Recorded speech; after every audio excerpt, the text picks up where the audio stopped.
Welcome to Fenway Park as we get ready for Game 3 of the 4-game series between the Red Sox and the Detroit Tigers. Hi again, everybody. I'm Don Orsillo, and welcome to Red Sox baseball. The Red Sox finally getting over 500 last night with the victory against the Tigers in Game 2. Red Sox have been on a pretty good run lately, and especially at home here at Fenway Park, where the numbers have been very good. Boston started the season 4-11 in their first 15 here at Fenway, but since then things have been much better. They're 8-2 in their last 10 at home, averaging more than 5 runs a game. The pitching has been much improved over the run, posting an ERA of 2.70, allowing only 9 homers. This compared to an ERA over 6 with 28 home runs allowed in the first 15 games. Overall, Boston has outscored opponents 57-28 during that stretch.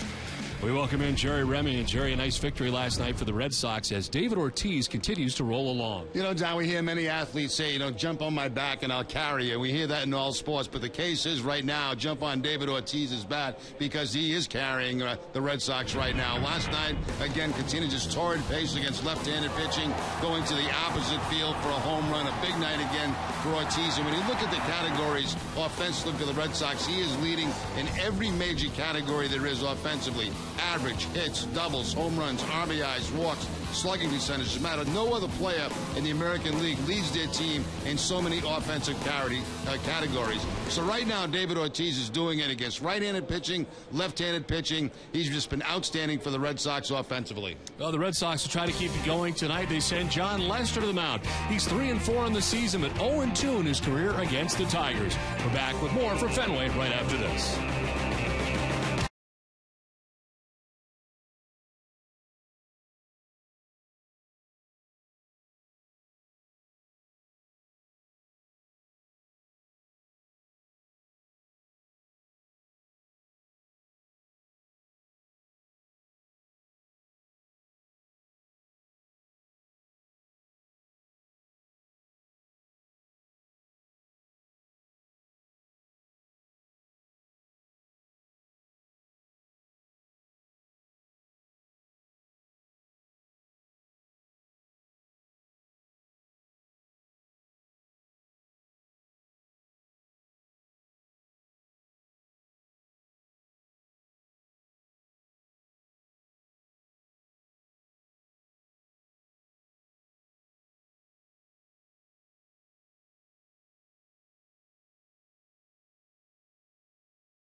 Tigers starting pitchers in the first 2 games of the series. In Game 1 of the series, Jared Saltalamacchia had the first big blast, a home run off Tigers starter Doug Fister, one of 6 runs allowed.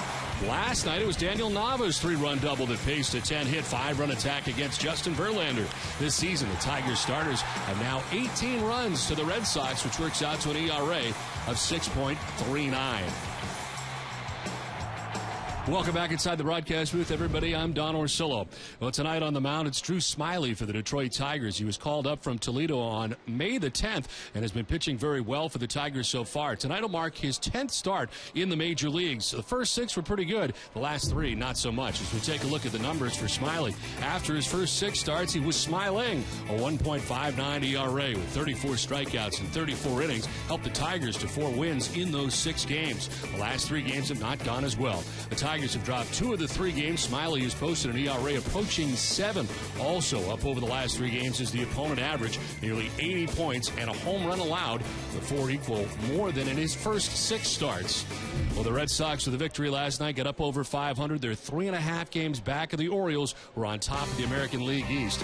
Tonight, Will Middlebrooks is back in the starting lineup for the Red Sox. Red Sox and Tigers are coming up next from Fenway.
Vermont Tourism, New England's website for deals via Toyota.com. Dunkin' Donuts, your New England Subaru dealers, and by Southwest Airlines.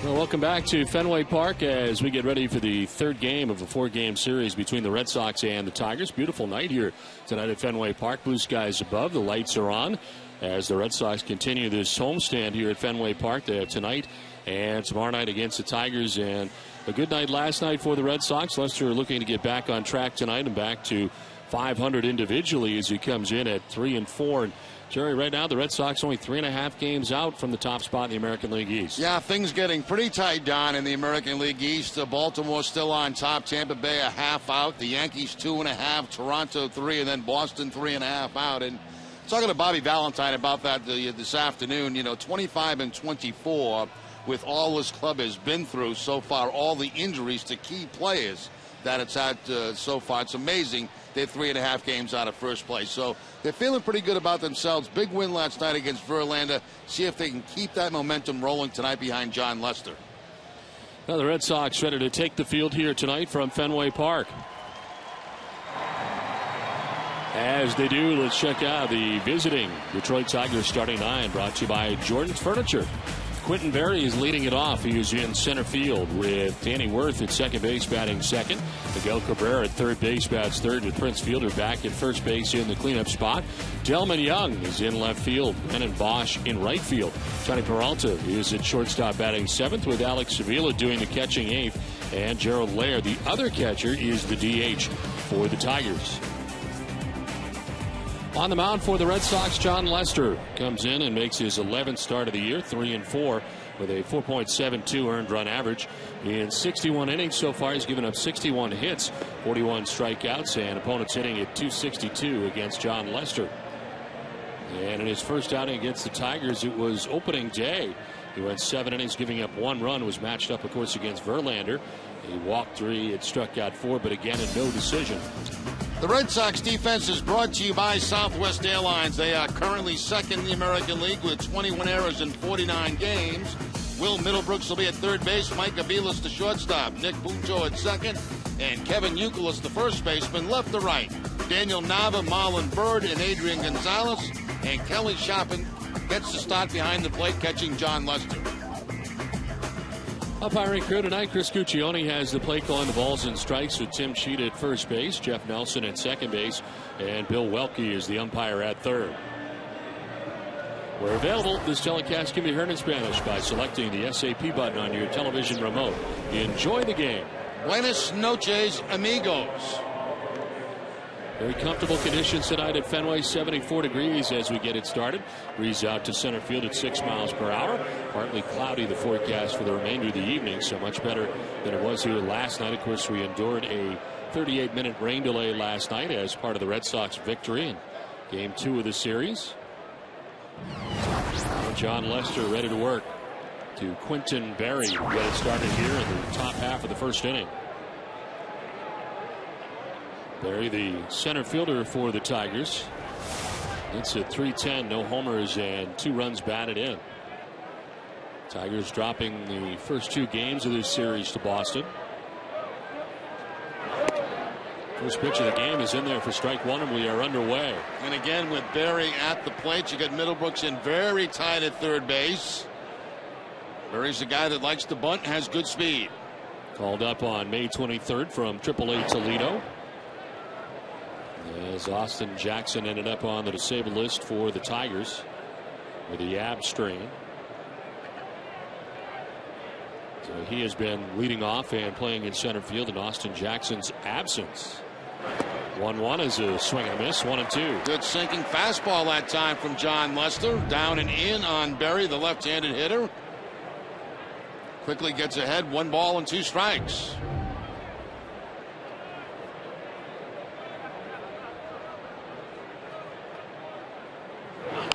On the ground, foul outside of third base.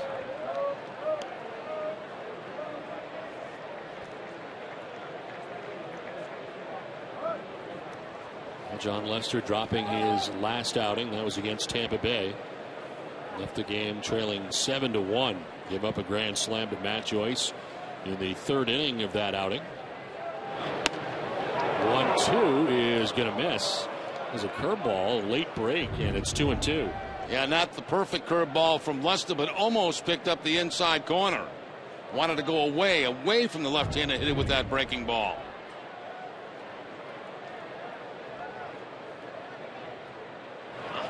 Swing and a miss. Lester strikes out Quentin Berry to start the night.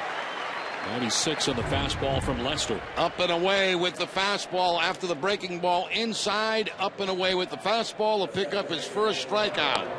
Lester's strikeout high in the season is 7. He did that against the Chicago White Sox. So the K men and women. First K of the night for John Lester. First batter he faces, and here is Danny Worth. Second baseman of 182. No homers and no runs batted in. Worth is 1 for 3 so far in this series.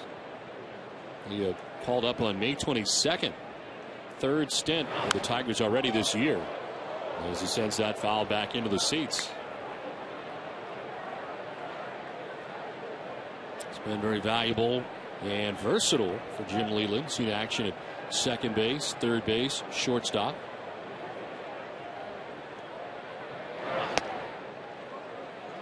Tigers coming in with a 23-26 record. They're 4.5 games back of the Chicago White Sox, who are on fire. The White Sox have won 7 straight games and 9 of their last 10.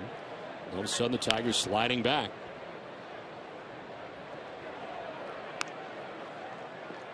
Now, injuries have been a part of their problem as well, but Jerry, that first week we saw the Tigers, they appeared to be one of the best teams in the majors, and they've certainly fallen off a great deal since then. Well, they have, but you got to believe that this team is too good to stay where they are. Worth will send it into left field for a base hit. Daniel Knob over to play it. Worth with a turn at first, but a single for the second baseman for the Tigers with 1 out here in the first inning. Yeah, you were talking about the Tigers, Don, and when we saw them, they looked unbeatable. As a matter of fact, they were unbeatable against the Red Sox. As you said, they've also had their share of injuries, and those things catch up to you, but they'll be back, and I still expect them to win their division. Yeah, they lost their number 2 starter today as he goes on the DL for the second time this season. Welcome to your first game coming in from Connecticut. Telling Mom not to wait up, too. They're expecting a long one tonight. Lined and through Aviles into left field. So up to second goes Worth. Cabrera's aboard. It was a hot shot, but Aviles appeared to have it under control in the backhand, but he can't catch it.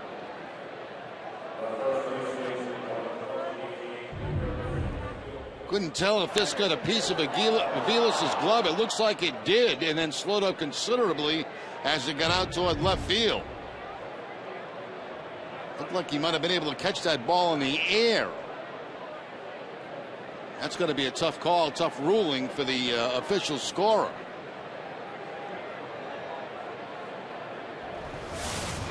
The ball was scorched by Cabrera.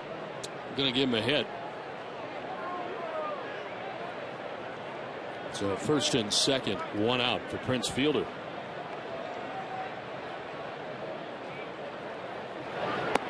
Going away, ball 1. Fielder starting the night, hitting at .317 coming into tonight's action. 8 homers and 30 runs batted in for Fielder. He bats with Worth at second, Cabrera at first. Now, Fielder has now played in 230 consecutive games, dating back to 2010. This one fouled off down the left field line, out of play. I was watching here in batting practice today, and as we look at the temperature gauge for Prince Fielder, it's way up there at 95 degrees. Over the last 5 games, 12 for 21 with 3 doubles and a home run.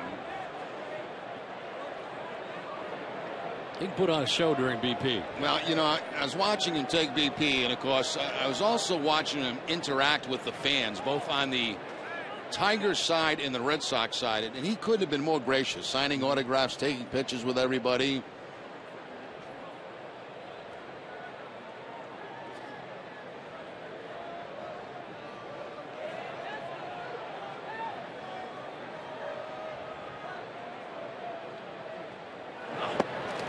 outside, ball 2, 2-1.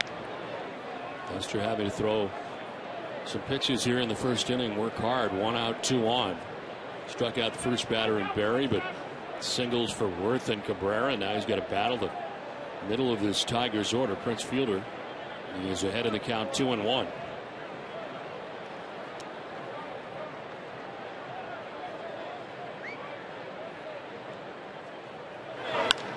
Through the left side into left field, a base hit. Worth will be stopped at third by Gene Lamont.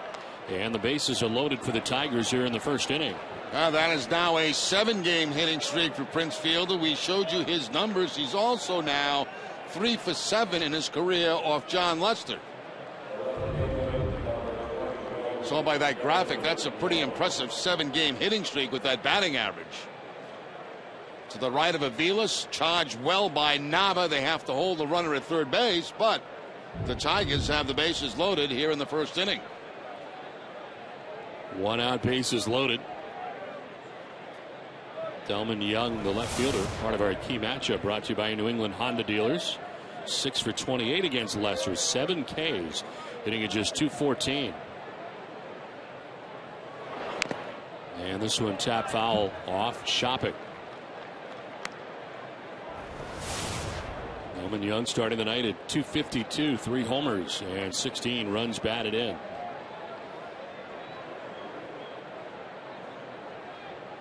Young over the last 15 games has been hitting at .296.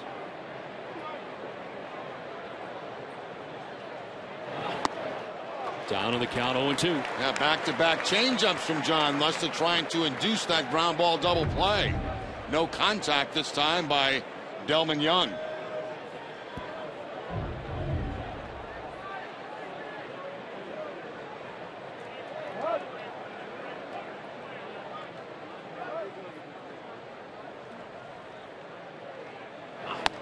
Two is up and away, and it's 1-2. The Tigers getting Young from the Minnesota Twins. And in the postseason, he was terrific. Had 5 home runs during the postseason. That's the most home runs by a Tiger player during a single postseason. Craig Monroe also hit 5 home runs. That was for the Tigers back in 2006.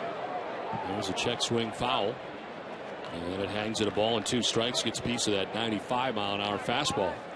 That's what happens when you throw a couple of changeups away early in the count. You throw that fastball in, and it really tied up Delman Young. But he was able to foul it off and stay alive. Bases loaded, 1 down. Here's a 1-2 pitch from Lester. That's outside, 2-2. 21 first inning pitches so far for John Lester.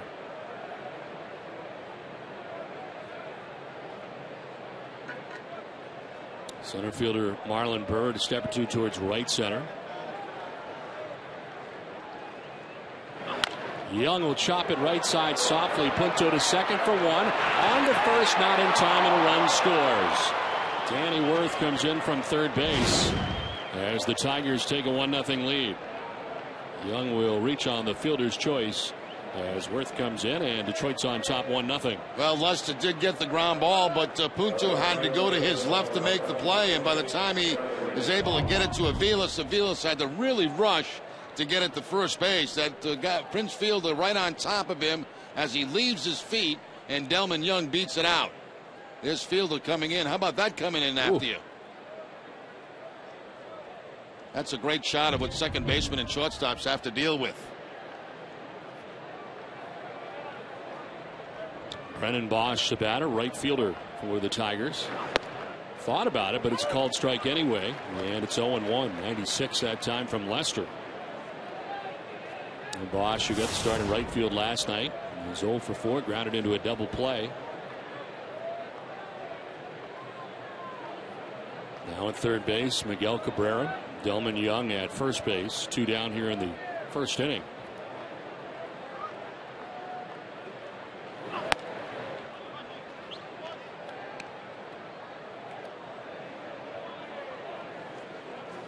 Lester in his last start lasted only 4 innings against Tampa Bay, and that 4th inning was his last inning. He had given up 7 runs at that point, including a 3rd inning grand slam by Matt Joyce.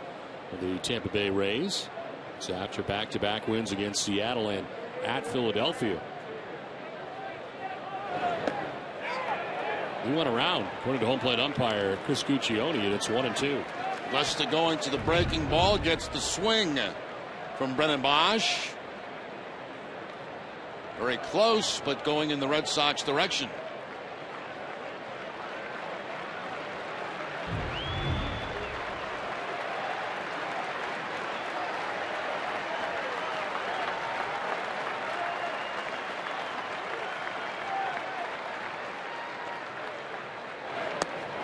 Outside that time, I think he held up. They check, and he did, says Bill Welke.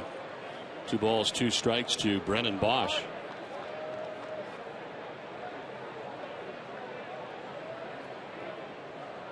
Daniel Bard last night getting the win against the Tigers. Went to 5 1/3. Gave up 2 runs on 5 hits. Bobby Valentine pretty quick to the pen last night. Got into the matchups early in the game, and it worked out for the Red Sox, part of their victory.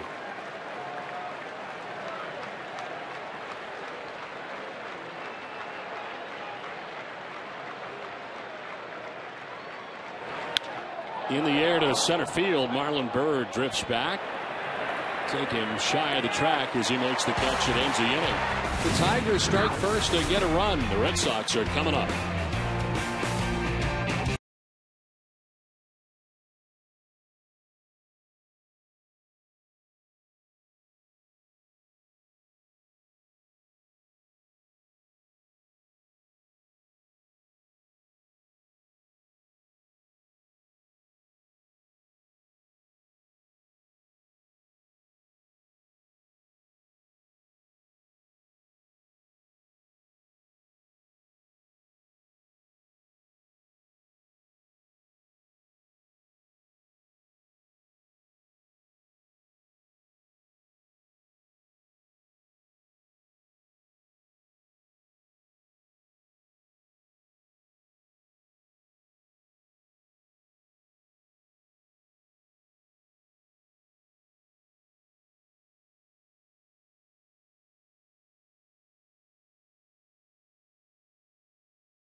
An inning. Let's check out the Red Sox starting 9. It's brought to you by your New England Chevy dealers.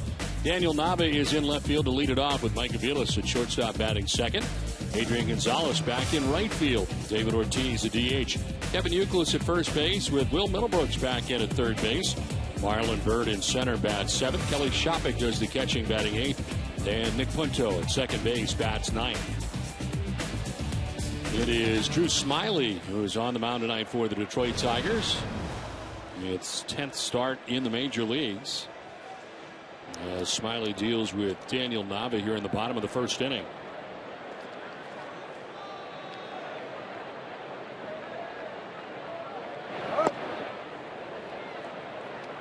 And Smiley coming in with a record of 2-1, 3.14 earned run average, 46 strikeouts. Opponents sitting at 247 against him. He broke it down as part of the open. The first 6 starts were very good. The last 3 have not been.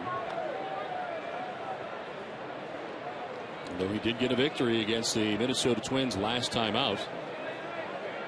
Well, to go 5 innings, giving up 4 runs, 3 earned. But then prior to that, 3 straight losses: Seattle, Chicago, and Pittsburgh. It's part of interleague play. And the first time that he has faced the Boston Red Sox. In his last 3 games, a 6.75 earned run average. 11 earned runs in 14 2/3. Elevates and misses.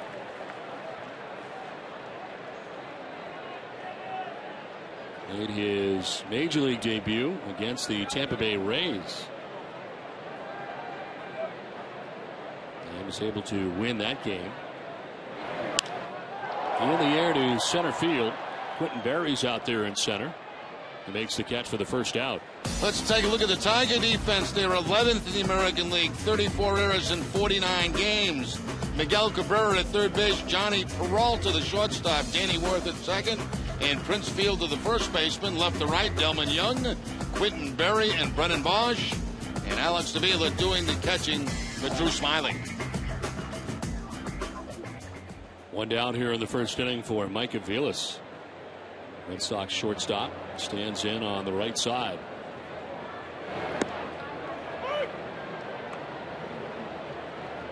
Aviles 265 to start the night. 8 homers, 32 runs batted in.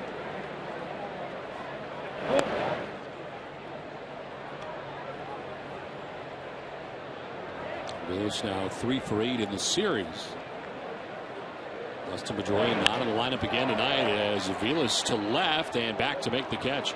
Delman Young took him to the warning track, but he's there for out number 2, 2 down. So Dustin on the shelf again tonight, and they have not yet placed him on the disabled list. Nah, he feels like he's going to be ready before that time would expire, the 15 days. So they're kind of holding off here a couple of days to see if the swelling goes down, the black and blue marks, and see how he responds to that. See him wearing around the thumb area. You know, he was talking today, Bobby Valentine, that he could play defensively, he thinks, but right now offensively is the problem.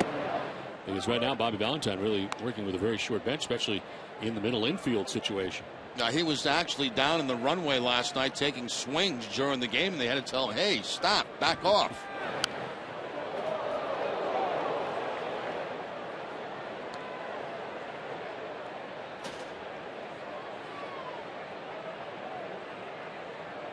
Two down here in the first inning. Adrian Gonzalez quickly down 0-2. Sits safely in his last 9 games and strikes out here in the first inning. So Drew Smyly with a good first. Tigers have a 1-0 lead after 1.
Back at Fenway Park as we head to the top half of the second inning. Bottom third of the Tigers order. Johnny Peralta, Alex Avila, and GERALD LAIRD to bat here against John Lester. Had to throw 27 first inning pitches. Tigers got a run as Lester minimized the damage. Peralta batting for the first time tonight. Tigers shortstop. Tardy on the cut, and it's 1-1. Peralta starting every game in the series so far. 3 for 7 in the series, and he's had a tough road trip. Tigers on a 3-city tour right now, and he's hit at 172 on the road.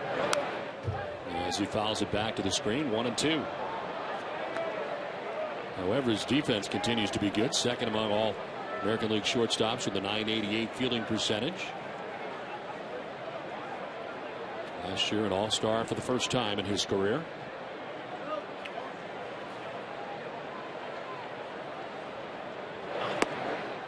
In tight, 2-2.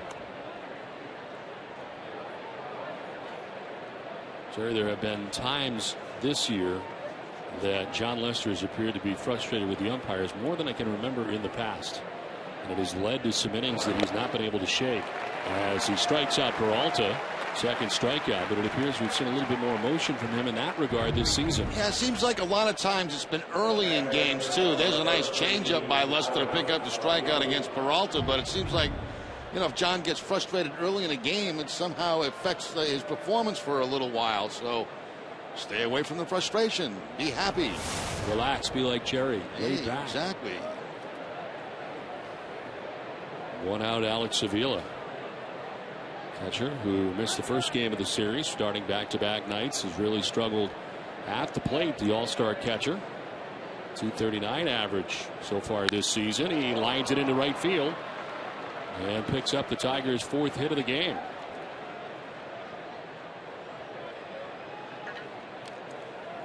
Well, Avila not waiting around. He jumps on that first fastball from John Lester and hooks it for the base hit. He's got a 6-game hitting streak going now.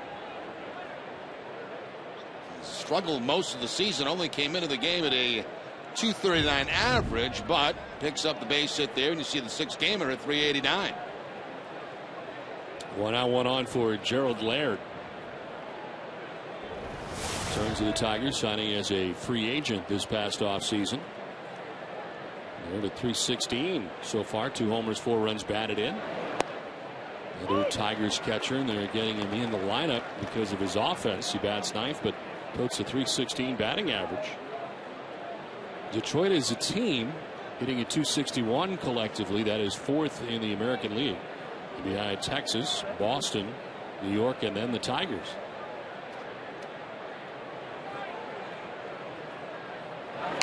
The 1-pitch wrap foul, 0-2.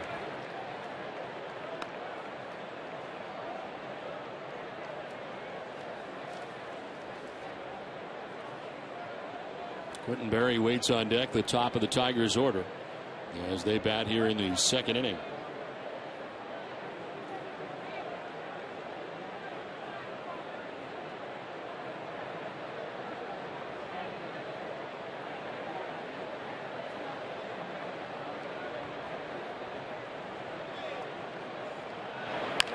On the ground towards short. Aviles to try to start it. To second for 1, on to first. Just in time, they turn the double play. Done with an inning and a half from Fenway. It's 1-0 Tigers.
Played in a convenient 2-hour format. It's Sox in 2, presented by Ace Ticket.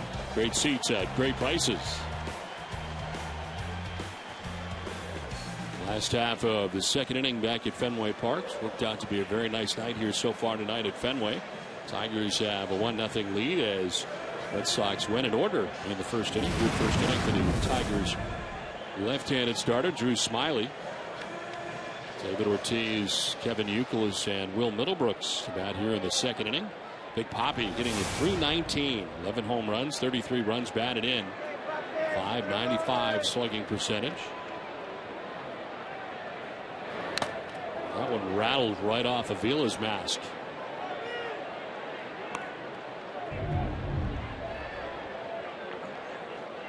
Right to the right side. It just barely stayed on his head.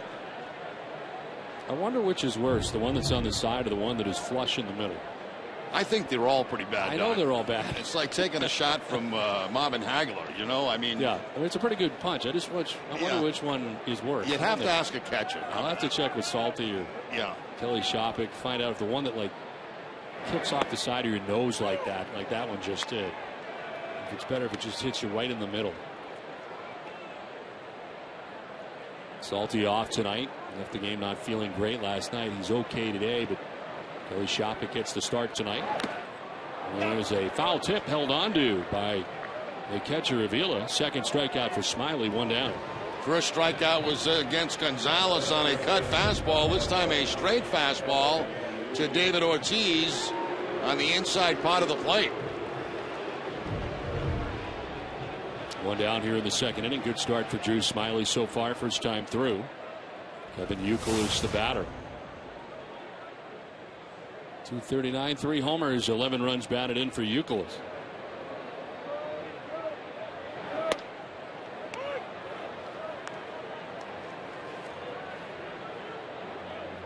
Youkilis hitting at .292 since his return. 7 games back now since coming off the disabled list.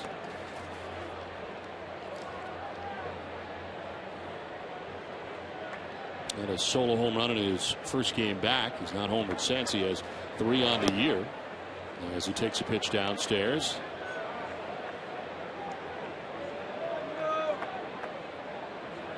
So far, Youkilis hitting at .333 against left-handed pitching. And 2 of the 3 home runs he has off left-handers. That's a strike, and it's 2-2. Smyly with a fastball, slider, change, and a cutter.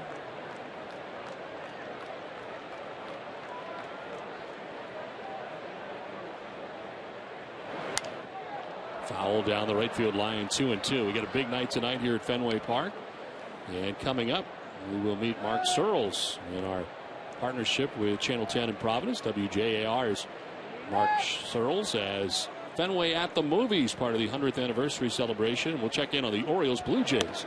Get an update on their game tonight. The Rays have already played today and they lost as they played day baseball against the White Sox. 4-3. White Sox beating the Rays. So the Orioles are atop the American League East by half a game over Tampa Bay.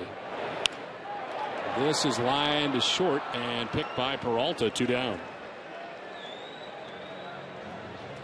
Don't miss out on the 100th anniversary season of Fenway Park as the coming weeks are packed with great matchups. The Red Sox continue this week's homestand against the Tigers tomorrow. Next week the action continues at Fenway Park. Red Sox battle the Orioles June 5th through the 7th. Get your tickets now for all these great matchups at redsox.com/tickets. 2 down in the second inning. Will Middlebrooks with a night off last night, back in the Red Sox lineup tonight. And it takes the rising fastball for ball 1. 308 so far in the majors. 5 homers and 19 runs batted in.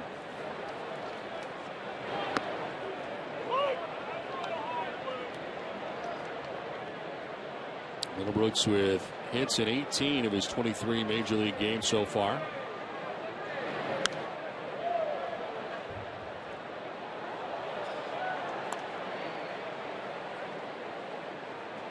Riding a 4-game hitting streak coming into tonight's action.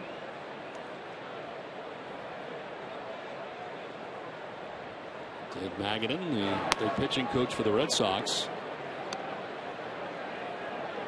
For the game, Bobby Valentine talking about Saltalamacchia working so hard at the plate batting, and it's really turned into an all-star type player. And that is so true. It's amazing the transformation we've seen this year with Saltalamacchia. Great job by Dave Magadan once again.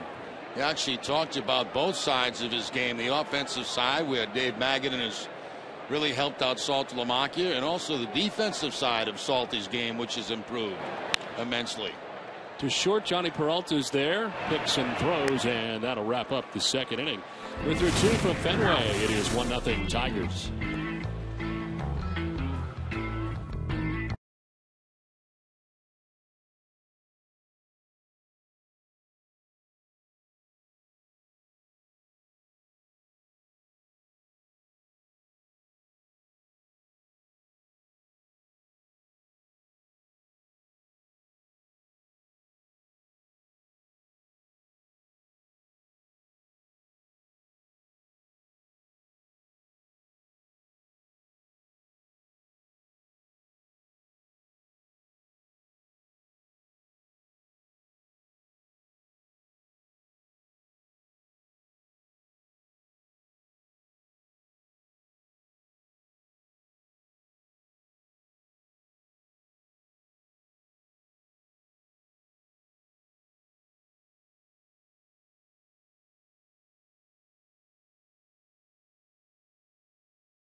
Top half of the third inning back at Fenway Park, 1-0. Tigers on top of the Red Sox. Lester back to work as Quentin Berry has to bunt his way on. He offers at it for strike 1. Well, we promised you Mark Searles, and here he is, Mark Searles. Great to see you, Mark. Hey, Don. Thanks for having me in. I really appreciate it. Jerry, nice being here with both of you guys. Thanks for having me in tonight. Well, as part of our partnership this year with Channel 10 WJAR in Providence, Frank Carpano was with us last night, and Mark is kind enough to be with us tonight. And we were very worried about the weather last night. Absolutely. We should have been. There was that tornado watch out there in western Massachusetts, and some strong storms. And, you know, you almost, I think if that game had gone a little bit faster, you probably would have gotten out of here about that rain delay. Yeah, we were thinking that. We were thinking that during the rain delay, yes. Yeah. But it's great. This partnership is fantastic. As you guys well know, the weather can vary so much in just a few miles here in New England. And, you know, when you are coming up from Providence or from the South Coast, southeastern Massachusetts, like last night, for instance, 87 degrees, hot and humid down in Providence. You guys were socked in with the fog up here. So it's important to let people know that coming up, what to dress, how to dress for when you're going up to Fenway, because it can be a whole different ball game, literally, right? No, when I leave Smithfield, when I start leaving there and coming here, it's much different than when you get here all the time, and you can never really judge it one way or another. So fans coming from Rhode Island, this will all help out. Absolutely. We're really excited. The partnership is wonderful for both sides, and to have, you know, someone who grew up in Massachusetts and Seekonk and being up here in the Nesson booth and being part of the partnership and the family with Nesson right now is it's terribly exciting for us. We're really, really happy to be here. Well, you have a connection to a former Red Sox player, Ken Ryan, right? Yeah, Seekonk High School. Ken was a little bit older than me, but he graduated in 1986, and I started high school in '86. But he was one of those kids, you know, in Little League and in the Babe Ruth leagues growing up that everybody was terrified to face. He was like this legend, and, you know, he threw gas back then. And you know, it was unbelievable when he got pulled up to the Red Sox organization and to see the kid from Seekonk pitch here in Fenway. And he's still very active back home in Seekonk and Pawtucket. He runs the baseball academy. This is lifted out to deep center field. Bird going back. He loops. He can't get it. Ricochet is nasty and still running as Barry who can run. He's thinking 3. And he'll have no problem getting to third base standing. Came off the wall and ricochet by Bird. And all of a sudden Barry stands at third base. Now Barry, who didn't look very good in a couple of bunt attempts in that particular at bat, gets a cut fastball from Lester and finds that left field wall. There's the fastball away. He just goes right with it. And the leadoff man at third base with nobody out here in the top of the third inning. Berry, the last couple of nights, has looked like he struggles against lefties, but that time, good solid contact. Mark, I have a question for you here as Danny Worth stands in with nobody out and a runner at third base. We have this weather thing here at Fenway Park that we really don't know anything about. We pretend we do. We really don't know anything about it. We know when it swings around and it's blowing around that it's very bad news and there's rain on the way. But if you could explain exactly what it does, if we get a shot of it. What is this? That's an anemometer. Oh, the anemometer, right? So the faster that thing's spinning around, that's your wind speed, and of course the weather vane or the direction that you're getting as it would vary as the wind. It'll tell you the direction the wind is coming out of. So, of course, blowing out here to straightaway center is more of a southerly wind, and when it's blowing in. This is the center. Bird started in, ends up there to make the catch. Berry tags, and he will score without any problem. He's got lots of speed. The Tigers up their lead to 2-0. Because we have pretended for a long time, at least I have. I don't know if Jerry really knew what he was talking about. No, I don't know what they call it, but I know when it spins real bad, it's bad. It's got to be bad. Bad news. That's all I know. Well, I know from watching you guys, Jerry, you have a little weather in you. Weather background, very small weather background. Yes. Well, yes. I think a little bit more than that. Yeah. So, but this is nice. I mean, this is sure. I mean, that's everything's going to be okay tonight. We can tap into that, and we could know what's going on up here, conditions here at Fenway. Really? Yeah, it's pretty interesting. But that's not going to tell you whether or not it's going to rain and there's a giant storm on the way. That's just going to tell you about wind. We don't want that to get that automated because then it puts us out of a job. Oh. We want to keep you meteorologists. We've got to have some value, right? We've got to let you know. Well, we had a relatively mild winter, which was unbelievable. But so far this summer, we've been very fortunate. Knock on wood. Last night was the first rain delay we've had. Exactly. TC and I were talking in the pregame. Up until this point last year, you had already had 8 rain delays, I believe. That sounds right. And last night was the first one, as you mentioned, for 38 minutes. So it has been. We've had our share of rain, but it just happens to not have occurred when you guys are playing here at Fenway. There's an 0-2 pitch to Cabrera, which is outside. It's 1-2. I got a question for you. A baseball player, if he goes 3 for 10, he's doing really great. good. Absolutely. What about a meteorologist? Yeah, we 3 for 10. That's not good. That's not good. You know what it is? Everybody remembers when you miss the big one. This is a big one out to center field, and Bird will watch it bang around in the triangle. By the time he runs it down, Cabrera's into second base with a double. As Bird, I think, thought that may have a chance to get out. He kind of backed off a little bit and ends up landing back by the 420 marker. Cabrera continues to do damage against Lester. Came in the game .455 batting average, and now is 2 for 2 in this game off John. That ball rolling down to the 420 mark, and Cabrera finds himself at second base. So throughout his career, Cabrera's had good success against John Lester. That continues in this game tonight. 1 out, Cabrera at second base. Prince Fielder the batter. Well, I know Jerry was well aware of his statistics over the years when he was playing. Do you know what? Off the top, you don't have to tell us. No, you know what? I was looking at Jerry's stats. As a matter of fact, a little research before I came up tonight. Not that impressive. Because I'll tell you, my first time here at Fenway, and I'll remember it, never forget it. It was Yaz Day, 1983. My sister brought me seats. We sat right up by the pesky pole, and I can still see Yaz running around high-fiving everybody. I mean, what a great first game it was, right? Yeah, that's awesome. And Jerry was part of that team, right, in 1983. Exactly. Yep. So it was a heck of a hitter. Career, 270, 275? 275. Yeah, that sounds good. Not going to let the 270 go. 6 homers? 7. 7. Jeez. Right? I missed it. 7 bombs. Yeah.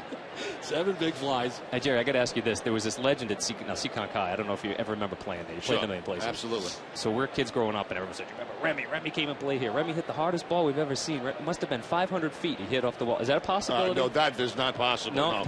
The only way it went 500 feet if there was no fence and it just kept rolling and rolling and rolling. No aluminum bats then either. We hitting wood bats? Wood bats, yeah.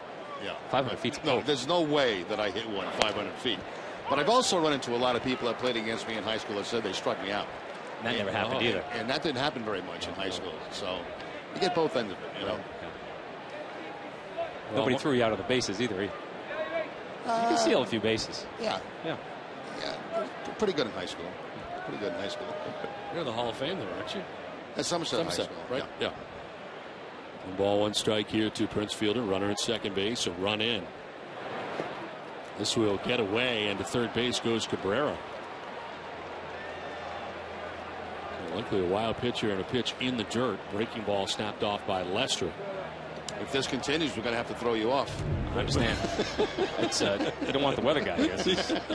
Now you're going back tonight, right? We're going to go back for the 11. We're going to actually head up onto the Monster right after this. Okay. We're going to do a little weather report up there. Okay. And then we got to head back for the 11 o'clock show. But it's been a blast. This has just been a lot of fun down there watching batting practice and getting to meet all the crew. Everybody's been real accommodating from Nesson, so I can't thank everybody enough for that. John Lester ready here with a 2-1 pitch to Prince Fielder. And that's in there for a strike. Mark Soros, thanks so much for coming. Thanks for having me. It's great being here. We really look forward to the partnership with Nesson. Don, Jerry, doing as well. Nice meeting you. Thanks very much. Thank you, Mark. Appreciate it. Mark Searles, meteorologist from WJAR in Providence, Channel 10 with us. As the Tigers have jumped on top here 2-0. Infield coming in on the move, and it's to third base. Middlebrooks, runner takes off, goes to first base for the out there. Throw the plate, not in time, and a run in. It is 3-0 Tigers. Now that's great base running by Cabrera at third base. It really is. Infield was pulled in. It's a routine ground ball at third base to Middlebrooks. He does what he has to do. That's throw the runner out at first base. But as soon as he lets it go, watch Cabrera. He goes. And there's absolutely no play at home plate against him. That's very good base running.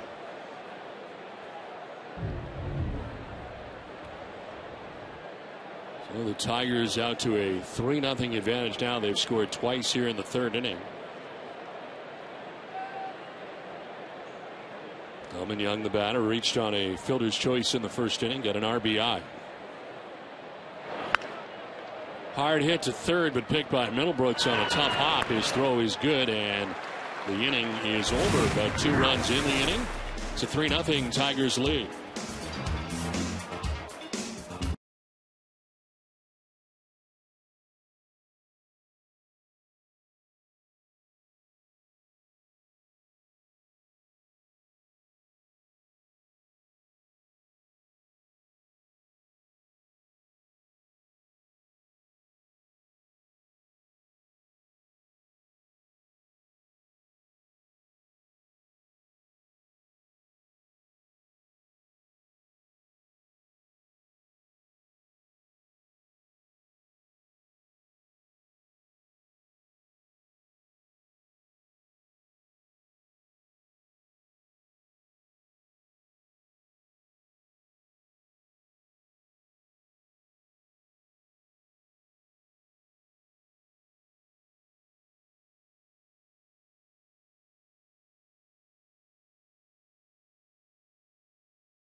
By Eastern Bank, the official bank of the Red Sox television network. Tradition, history, and a commitment to everyone on our team. These are just a few of the things Eastern Bank is made of. Find out more at easternbank.com. 3-0 Tigers on top as we head to the home half of the third inning. Bottom third of the Red Sox order, Marlon Byrd to lead it off as he takes strike one. It's Byrd, Shopik, and Punto here in the third inning.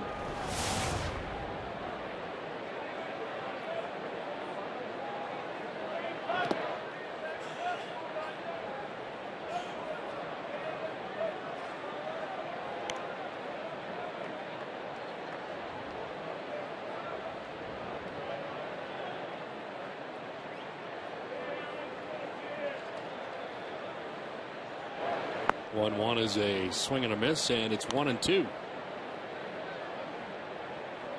2 strikeouts for Drew Smyly so far through the first 2 innings. Retired the first 6 Red Sox he's faced in the game.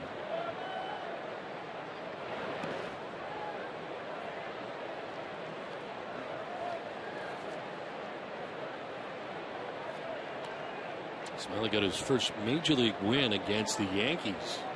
And 7 batters, only the Yankees to 1 run in 6 innings of work.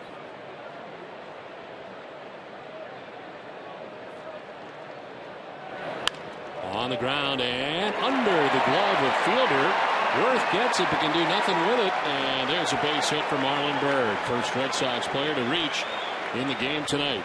Now, Prince Fielder really plays very far off that line, especially with right-handers at the plate, and somehow the ball got underneath the backhand here of Fielder.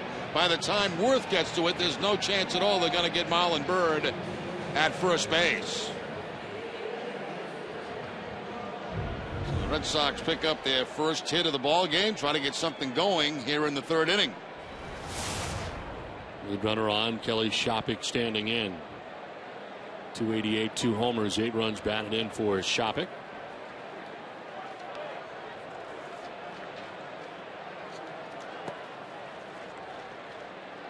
Shopik hitting at .346 in his last 10 games. Tonight marks his 18th start behind the plate. Tonight the Red Sox play in their 50th game.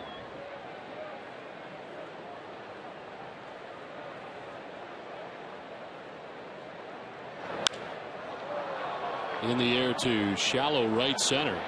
Bosch coming from right field makes the catch.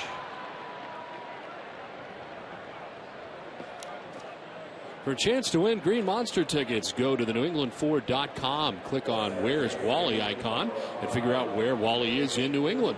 Tomorrow morning, listen to Dennis and Callahan on 93.7 WEEI or watch them here on Nesson. Be the correct caller. Tell them where Wally is, and you can win 4 Green Monster tickets on June 5th, courtesy of your New England Ford dealers. I messed up today. What'd you do? I was on Dennis and Callahan. I knew where Wally was, and I didn't tell him. You didn't tell him. Well, he was in my bag. Where Wally lives. Did you have any good stuff this morning?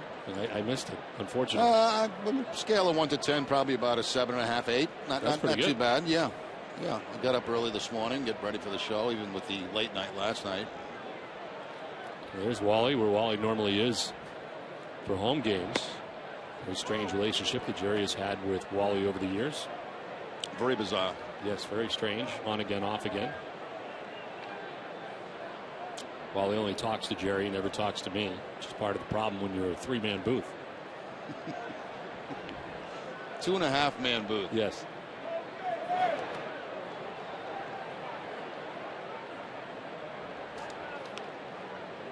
But we're in this lucky energy, positive energy thing this last couple of days. You mentioned it the other day. You had it on. You said that it was doing nothing for you, but here you are, day 3, so it must be doing something. I'm telling you now, we've won 2 in a row. Red Sox have won 2 in a row since they've had this thing on, and I feel terrific.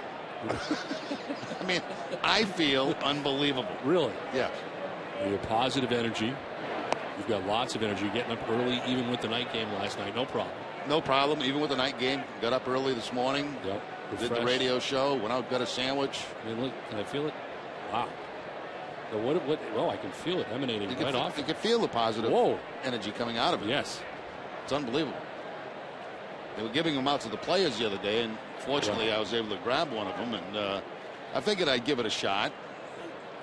Do you have one?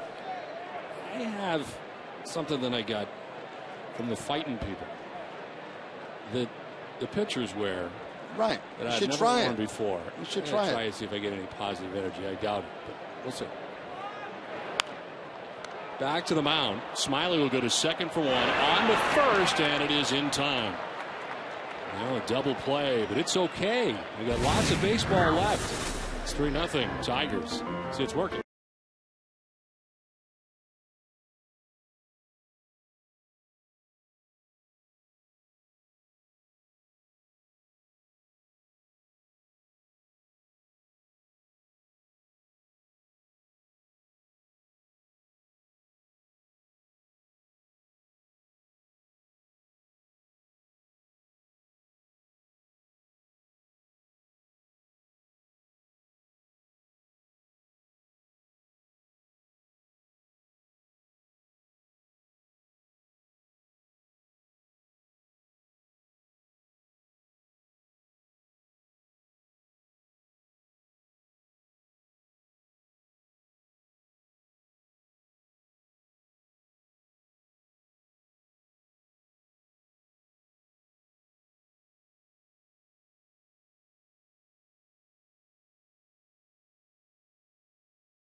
911.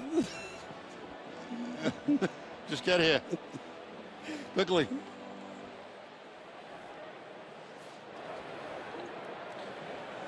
Three to nothing. Tigers on top of the Red Sox. We head to the top half of the fourth inning back at Fenway. Brennan Bosch, Johnny Peralta, Alex Avila to bat here in the fourth inning. Back up over the glove of Lester, and Aviles has to go off his glove and into center. He will chase it down, keeping Bosch at first base, but a base hit. Now, Bosch had been 0 for his last 12, but picks up a base hit here. Once it got over the head of John Lester, really no chance for anybody else to make a play or create an out at first base. Up over the glove of Lester, Aviles covering some ground, but even if he makes the play on it, he's not going to get Bosch. Still lead runner on here for the Tigers in the fourth inning. Johnny Peralta standing in. Struck out swinging in the second inning. One of 2 Ks tonight for Lester.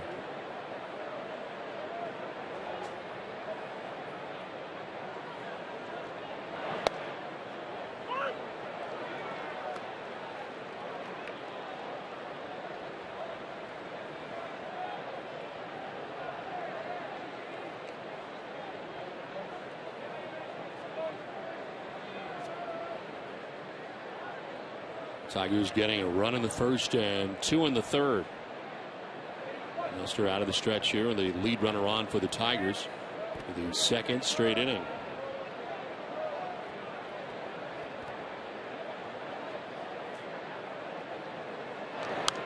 This one fouled off to the right, 0-2.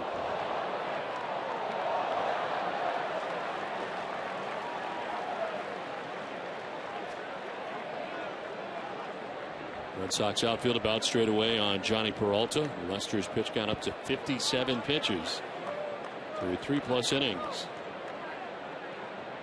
Had to throw 27 pitches in the first inning.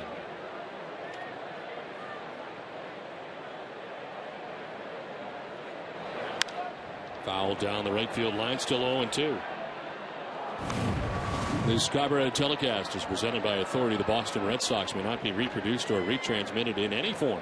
The accounts and descriptions of this game may not be disseminated without the express written consent of the Boston Red Sox.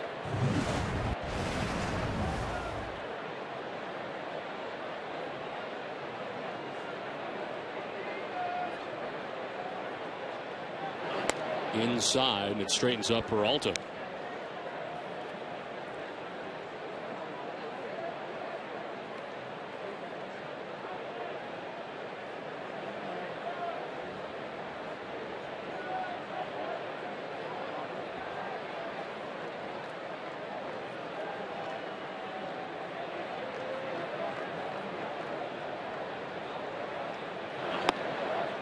Framed by Shabik, but it misses away. 2-2. Tried to go inside on the 0-2 count, just missed inside. Tries to go back away on the 1-2 and just missed the outside corner.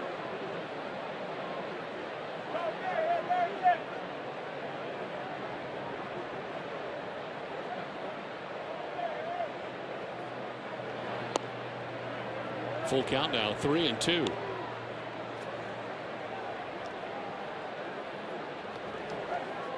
See if they send Bosch at first base on the 3-2 count.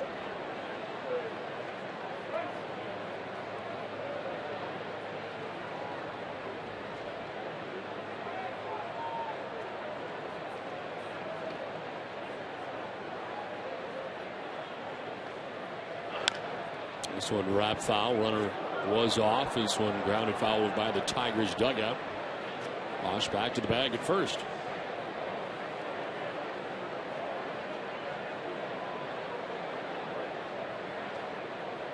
On deck for Detroit, Alex Avila.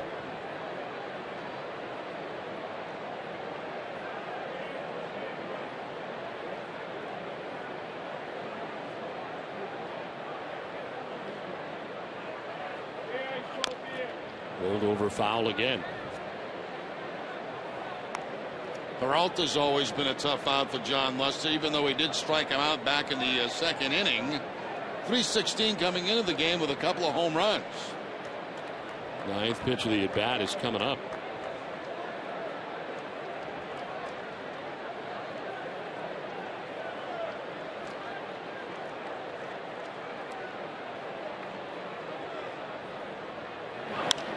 Fly ball out to right center field. Gonzalez moving in, and Adrian's there to make the catch. He'll fire back into first base. Let's check in with Jenny Dell. Don, fans can get a piece of Fenway history. Win an authenticated game-worn throwback jersey or a game-worn throwback cap. Each one is autographed by a player who wore it in the April 20th game celebrating the 100th year anniversary. Proceeds benefit the Red Sox Foundation's program for at-risk kids. The auction ends at 5 p.m. tomorrow. That's Thursday, May 31st at 5 p.m. So bid now and win a piece of Red Sox history. Available at redsox.com/throwback. Don? All right, Jenny, thanks very much. One out here in the fourth inning. Brennan Bosch at first base and Alex Avila, the batter. Single to right field in the second inning. The Tigers catcher.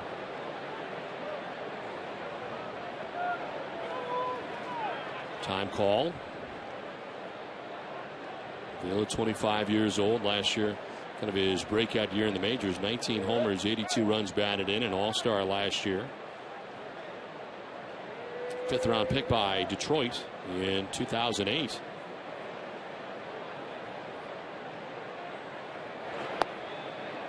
Strike one to Avila.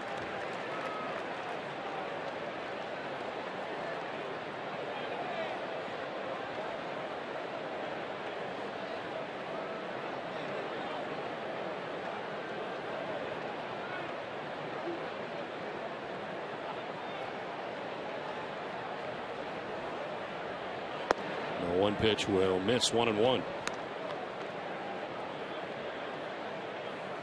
Mister is yet to have a clean inning.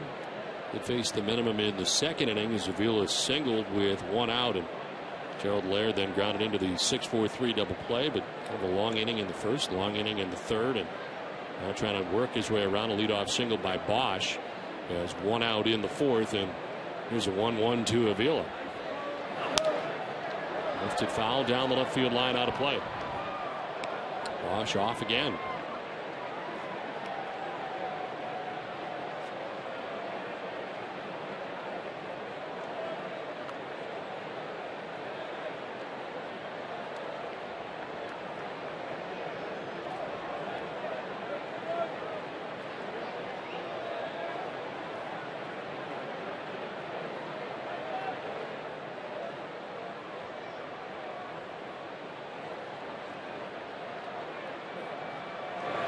Swing and a miss. Avila couldn't hold up. Bosch took a few steps away in a secondary lead, and Shopping noticed as the strikeout is the third K of the night for John Lester. 2 down. Yeah, Lester going to the curveball that time to pick up the strikeout. One that was quite a distance out of the strike zone. Nice block by Kelly Shopping. That'll keep the runner at first base and out of scoring position. You see Bosch taking a couple of steps towards second, but wisely got back to first base. Had no chance. So 2 down, Bosch still at first, and here's Gerald Laird, number 9 man, DH.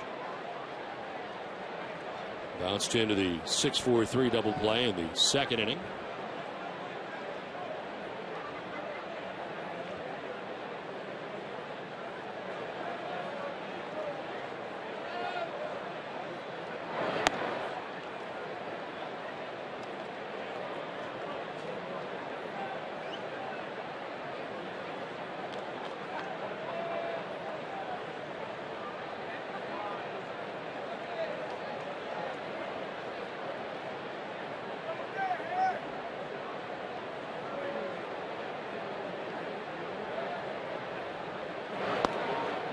Down low, 2-0. Well, Dunkin' Donuts is proud to give back at every Red Sox home game. Dunkin' Donuts, a nonprofit children's organization. Thousands of kids have had the chance to catch a Sox game thanks to Dunkin' Donuts. Tonight we welcome members of the Boys and Girls Club of Metro West from Hudson, Massachusetts. Dunkin' Donuts committed to the community.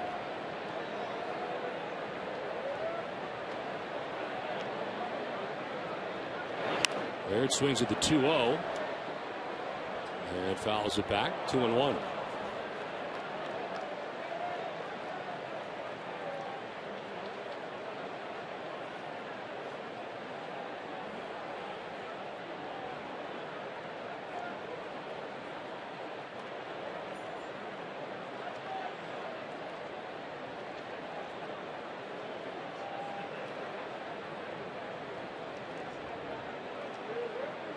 This is sort of the pace Lester has been working at for the most part. Very deliberate. Right now there seems to be some problem with the mask of Kelly Shopik, which is holding things up. It looks like he's got to do a little tightening of the mask.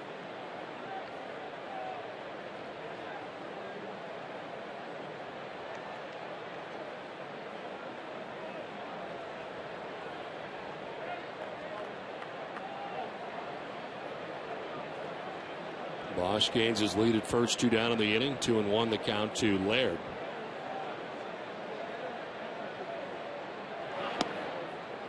Three and one.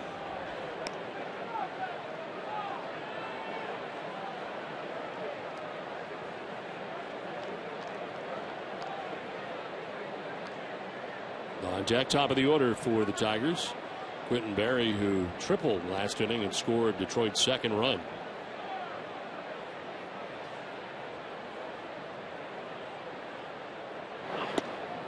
Laird takes the strike. It's the bad news from Chris Guccione.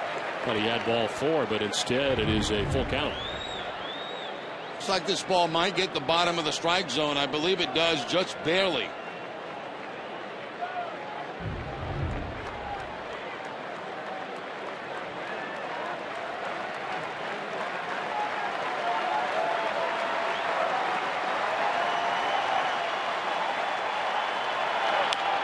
Chop to third. Middlebrooks plays the hop. Throw across is in time. And it ends the top half of the 4th inning. 3.5 done from Fenway. It's 3-0 Tigers.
Today, see every Red Sox Out of Market game live online and on your favorite devices in HD quality.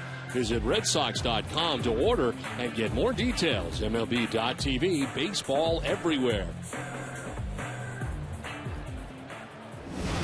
Last half of the 4th inning at Fenway Park, 3-0 Tigers on top. The top of the Red Sox order, Daniel Nava to lead it off. Nava flied out to center field in the 1st inning. Red Sox have just 1 hit. Ground ball through the right side off the bat of Marlon Byrd in the 3rd inning. But that has been it off Drew Smiley. To right field, and on the run is Bosch over to the warning track to make the good running catch. This play by Brennan Bosch. Yeah, that ball slicing away from him off the bat of the right-hander and also getting very close to the wall in right field. Bosch makes a nice play. Had to go quite a distance, full speed, and makes the backhanded play just in front of the yellow line.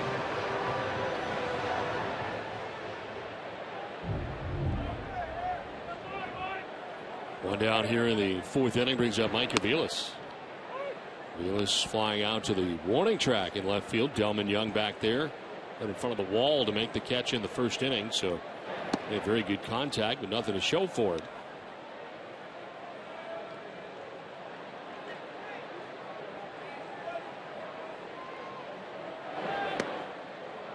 Kind of an awkward swing, kind of changed his mind in the middle. It's 1-2.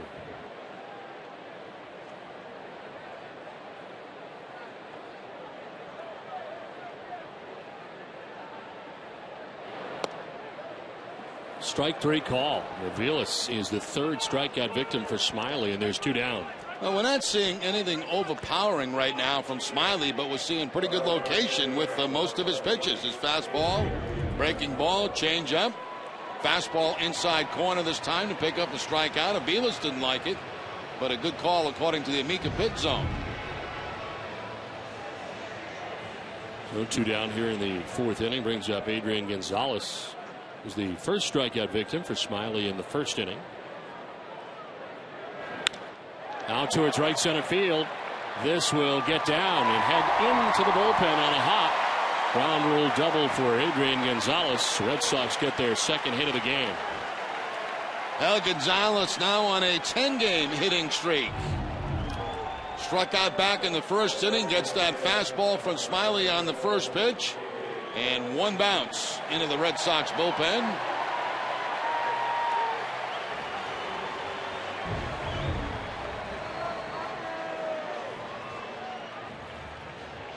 Look at the 10-game streak for Gonzalez, sitting at 289. It's his 3rd double during this streak, and he's at second base with 2 outs for David Ortiz. Ortiz struck out in the 2nd inning.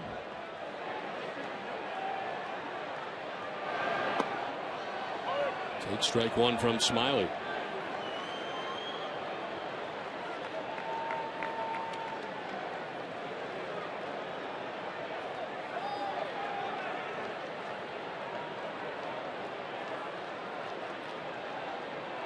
Center fielder Quentin Berry moves over towards right center. Infield in the normal shift for David Ortiz, with second baseman Danny Worth in short right. And now Aviles is going to go out and talk to Smiley. And Gonzalez heading to third base, saying there was no time called, but they now make him aware that time was called. So he'll return to second base. Well, join us tomorrow at 6 for Red Sox First Pitch, presented by the farm families of Cabot Creamery Cooperative and VermontVacation.com. The 2C Peter and Jenny will preview Josh Beckett's start. Red Sox wrap up their 4-game series with the Tigers, plus outfitter Cody Ross will join TC and Peter live on Yawkey Way. That and much more tomorrow at 6, only on Nesson. Time called here as Ortiz, something in his eye.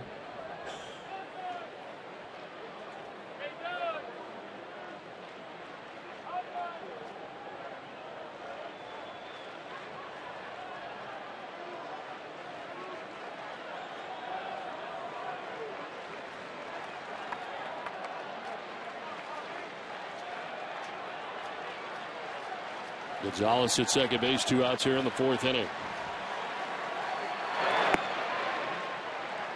Ball to strike now to Ortiz.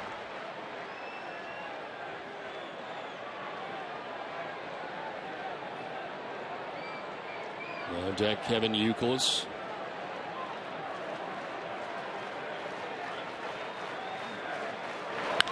In the air to deep center field.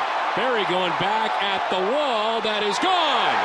2-run home run for Big Poppy to straightaway center, his 12th of the year. And the Red Sox are back within a run. It's 3-2 Detroit.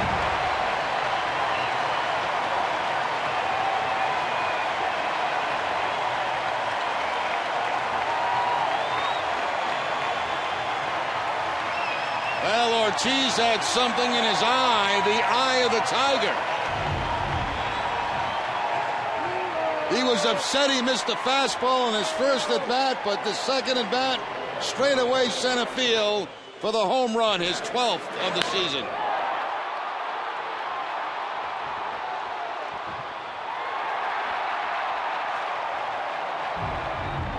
That was broadcast magic right there. That was pretty good. I don't know if it was your thing on your wrist or what, but that is. I'm telling you, this wow. this wrist thing is bringing the best out of me, Don.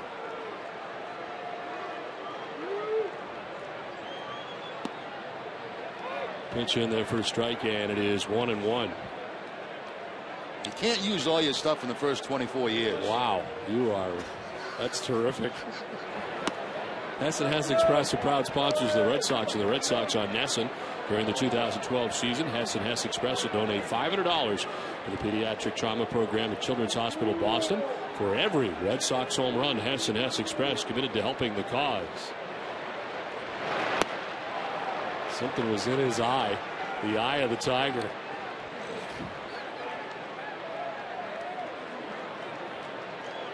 That's an all-timer right there. 2 balls, 2 strikes, 2 down here in the 4th inning. Nicholas lays off, full count. Now I got to save something for the next 25. You know, you can't use all your stuff in the first 25. You got to save some of it. Now this thing on your wrist, do you sleep with that thing, or do you take it off? I've been taking it off. You don't want too much energy during the night. While I'm sleeping, no. To right center field, falling fast. In comes Bosch, and it'll fall in front of him. Base hit for Youkilis. So the tide has turned here a little bit in the 4th inning for the Red Sox. And the Red Sox have been able to break ground now, and Youkilis with that little flare out in front of Brennan Bosch out in right field. Fastball again, middle of the plate, but pushing it off was Kevin Youkilis.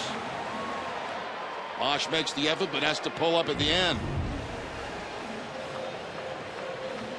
2 down to Youkilis at first base. Smiley getting a much different time of it here, second time through this Red Sox order than he did the first. As Will Middlebrook stands in, he grounded out to shortstop in the 2nd inning.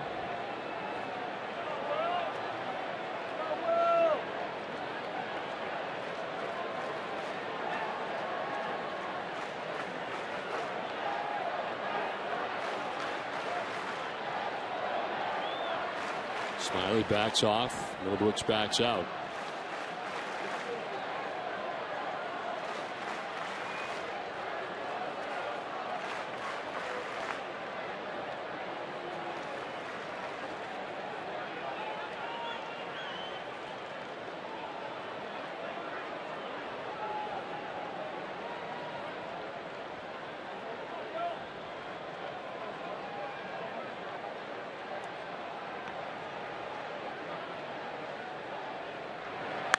Middlebrooks to left field. It is up and it is gone into the monster seats. Will Middlebrooks with a 2-run home run, and the Red Sox take a 4-3 lead. 2 2-run home runs so far here in the 4th inning, and all of it coming with 2 down.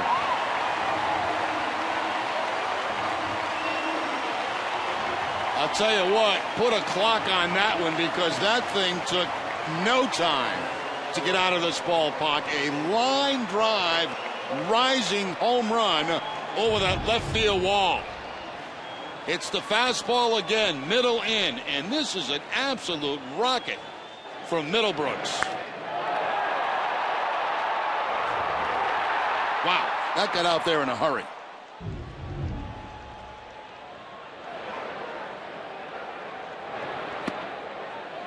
Two down in the inning, 4 straight hits, 2 of them have been home runs. Hessen Express, proud sponsors of the Red Sox and the Red Sox on Nesson during the 2012 season. Hessen Express will donate $500 to the Pediatric Trauma Program at Children's Hospital Boston. For every Red Sox home run, Hessen Express committed to helping the cause. 6 home runs now for Will Middlebrooks. 4-3 Red Sox lead, all of them coming in this inning. 0-2 fouled off.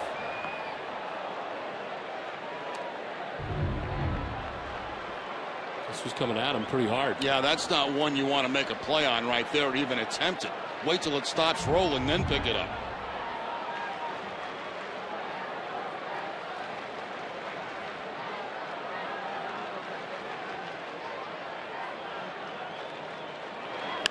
Bird now the line drive base hit.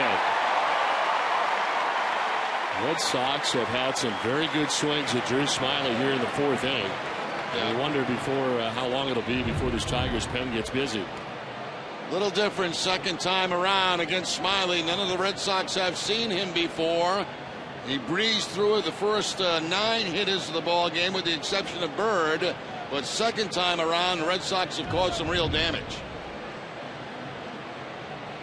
Jeff Jones, the pitching coach out there. Pitching line brought to you by Lexus. 3 2/3 deep, 6 hits, 4 runs so far, 2 home runs. Hasn't walked anybody and struck out 3. He's allowed 9 home runs on the season, and 6 of those 9 have come in the last 4 starts.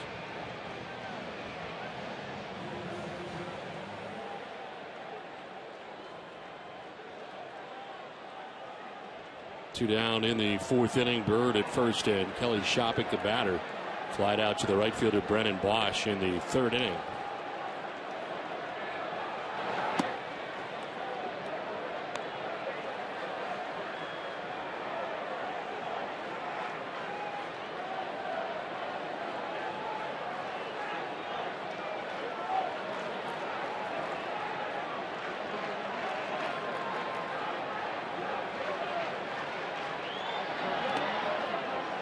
Two and 0.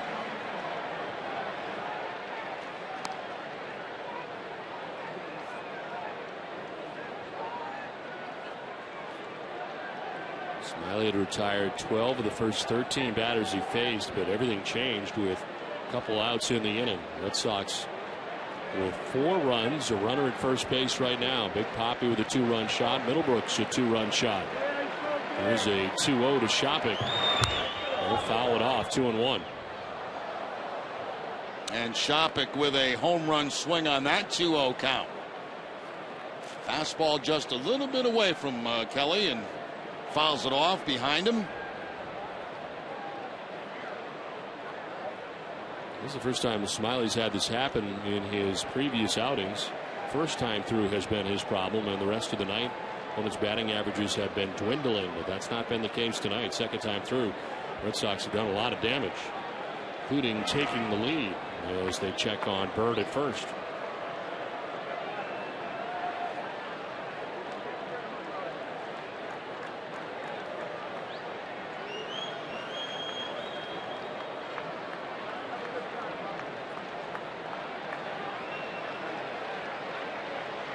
Shopik, the 8th member of the Red Sox to bat here in the inning.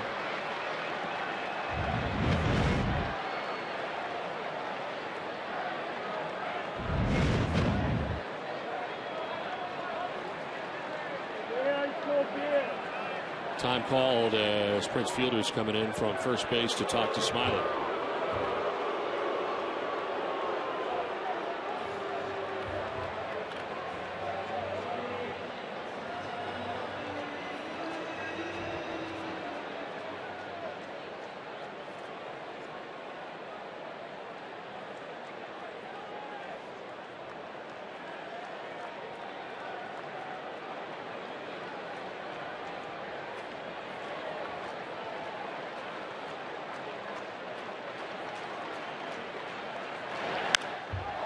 In the air to center field. Quentin Berry out there has got a beat on it in center. And he'll make the catch that ends the inning. But what an inning it was for the Red Sox. 4 runs to take a 4-3 lead.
texting, guiding, and being there for kids in need. That's what Eastern Bank and Adrian and Betsy Gonzalez are made of, which is why we've teamed up to support youth mentoring programs throughout Massachusetts.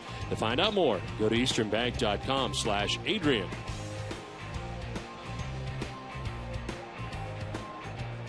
Well, Middlebrooks and David Ortiz both with 2-run home runs in the bottom of the 4th inning. Red Sox have a 4-3 lead. And it is Quentin Berry, the top of the Tigers lead order here to lead it off in the 5th inning. Berry takes strike 1. He struck out in the 1st inning. Tripled and scored in the 3rd inning.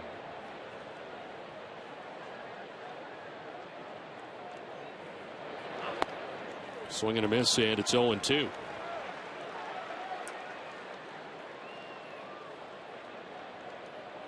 So 4 runs now, 6 hits, no errors for the Red Sox. 3 runs, 7 hits, no errors for the Tigers. Nearly a 20-minute wait for John Lester. Did he go? No. Says third base umpire Bill Welke.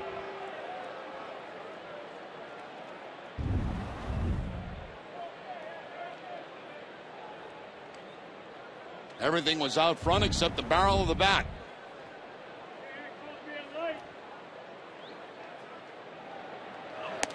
Gets him anyway. High fastball strikes him out. 4th strikeout for Lester. Second time he has struck him out tonight, both times on fastballs. Elevating again, this time up and away from Berry. 1 down here in the 5th inning, and it brings up Danny Worth. Singled in the 1st inning and then had a sac fly in the 3rd inning. Part of the 3-0 advantage for the Tigers in this game that is no longer, as the pitch misses outside, ball 1.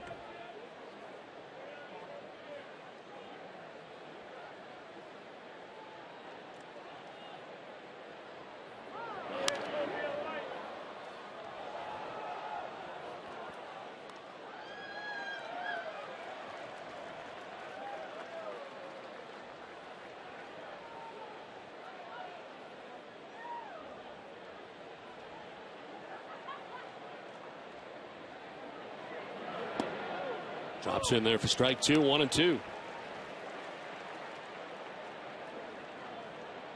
Lester has not had a 1-2-3 inning yet as he works here in the 5th inning. 81 pitches deep into his outing. Breaking ball misses outside, 2-2. Appeared to lose his balance at the end.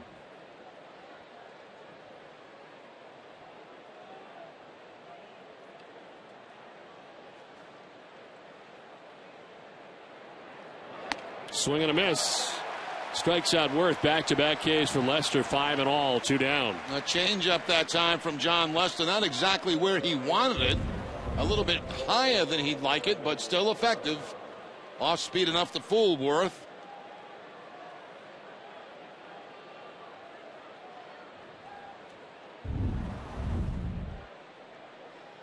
Five strikeouts for Lester. 2 down here in the 5th inning. It brings up Miguel Cabrera.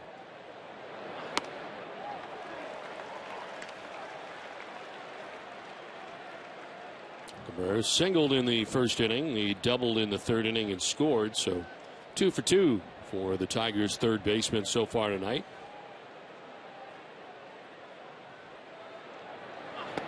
Swing and a miss on a pitch that was biting in on him. 0-2. A cut fastball that time from Lester. Not too many cutters tonight, but certainly one right here to Miguel Cabrera out of the strike zone.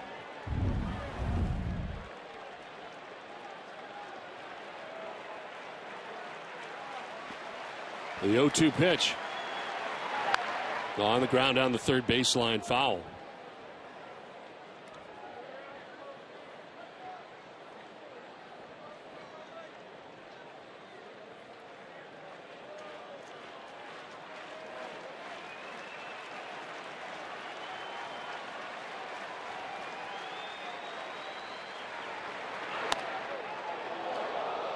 Ball and 2 strikes now to Cabrera. Fielder waiting on deck.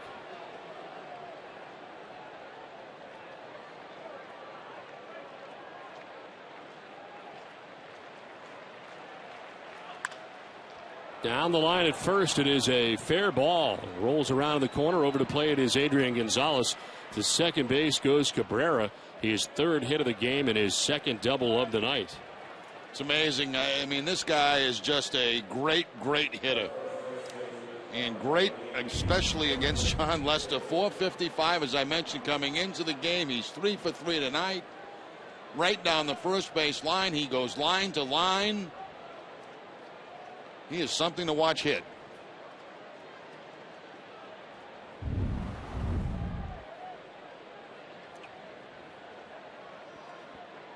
So at second base with 2 down gives Prince Fielder a chance here. Tying run in scoring position now for the Tigers with 2 outs in the 5th.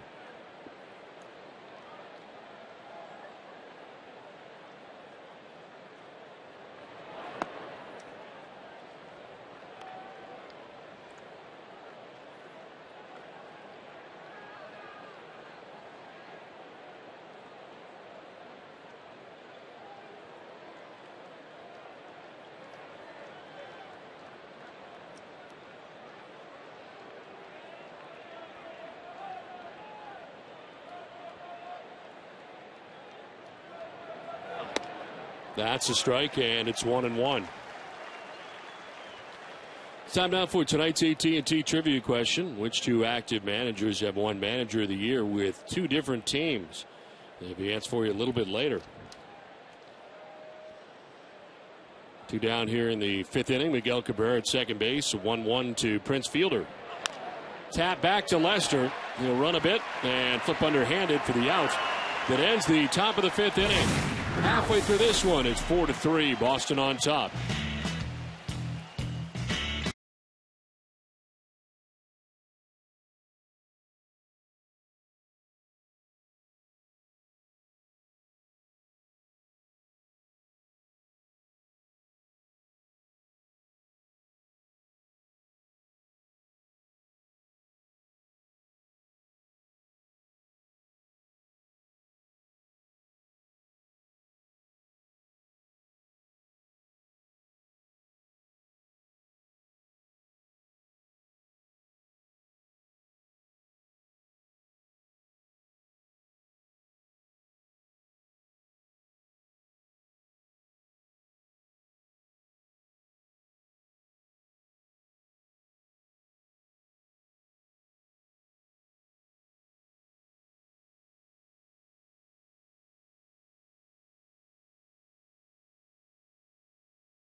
Eastern Bank and Eastern Bank remain of historic milestones, and now our home team has reached one of its own. Congratulations on this special anniversary from one Boston institution to another.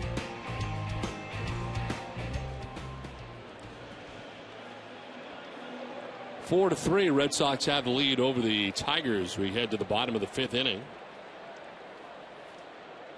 Leading it off, Nick Punto here in the 5th inning. Daniel Nava, then Mike Aviles to bat in the inning. As Punto grounded into a double play in the 3rd inning.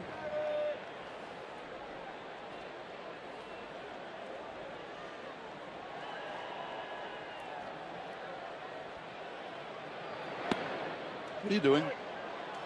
I was talking to Jenny Dell. About what? She's trying to figure something out down there. Well, I could help you with it if you'd like. I know what you want. You want a pair of New Balance running shoes, size 10 wide. Right. And swing and a miss. If Mark's listening tonight, could you please do Don a favor? Next time you come back to the ballpark, bring a 10 wide running shoe for Mr. Orsillo. He's been dying to get a free pair, and I really think he'll hook you up. I appreciate you mentioning it. I didn't expect it at all, but I appreciate you mentioning it. No, I know you've been complaining because you've had the same shoes for 3 years. Well, no, that's okay. But Jenny was working on something, so I was checking with Jenny at the time. Oh, she was working on getting you free shoes. Is that what she was doing? I think so.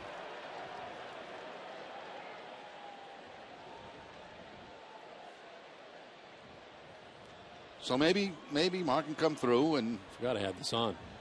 You know what? Since I've had this on, the Red Sox have scored 4 runs. That's why you got to keep it on. I feel terrible, but they're doing great. 1-2 is popped up. Foul ground over is Fielder. And he makes the catch for the first out of the 5th inning until retired. The hottest seats in New England are at boston.com/tickets, powered by Ace Ticket. Read Boston.com's outstanding sports coverage and find game times and buy tickets as you follow your favorite teams. Your seats await at Boston.com/tickets. 1 out here in the 5th inning. Daniel Nava is 0 for 2. Flight out to center in the 1st, flight out to right in the 4th.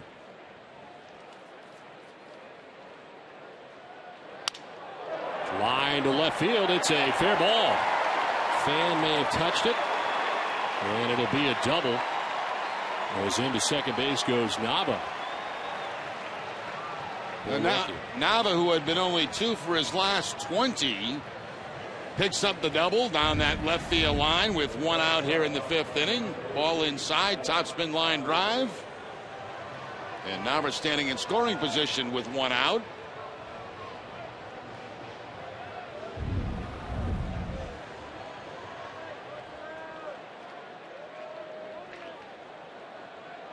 One out runner at second base. Mike Avila 0 for 2. Flight out to the warning track in the 1st.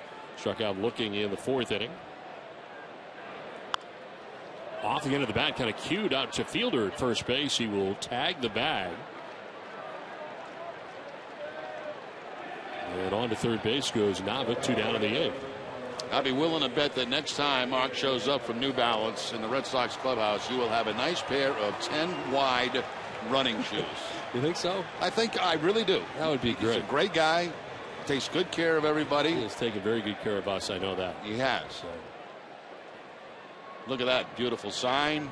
Our Tommy Bahamas, of course, in spring training. And we still all of our New Balance shirts. Hoping for a couple more of those too, Mark. Well, let's take care of Don's shoes first. 2 down. Nava at third base. Adrian Gonzalez struck out in the 1st inning, doubled and scored in the 4th. Although we are going to Miami, you could really use. Yes, it's going to be very hot.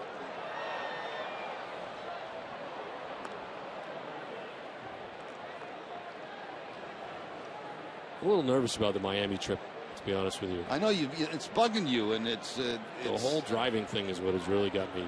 We'll figure it out. We always get to where we're supposed to go somehow. We'll figure it out. Don't let that bother you. That's 2 trips away. 1-1 pitch is inside.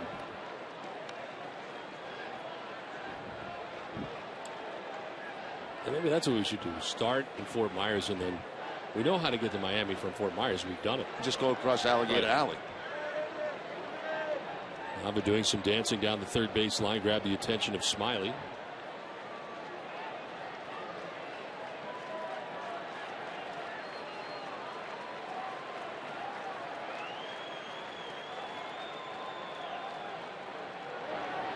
Outside ball 3-1. For those of you who have not been to Florida, make sure anytime you get down there, it's really a tourist attraction. A trip across Alligator Alley is just an incredible sight.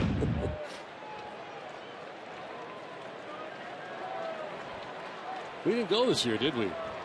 First year in a while. I think we did. No. This one fouled off. Our road games, I think, were the other way. Well, we went up to Dunedin this year. Yes, that's right. It's quite a haul. Went to Sarasota. Did we go to Bradenton this year? No. No Bradenton. We went like twice last year, but none this year.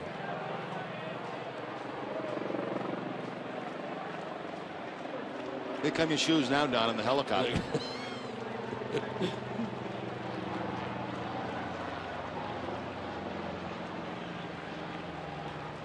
3-2 pitch coming up for Adrian Gonzalez.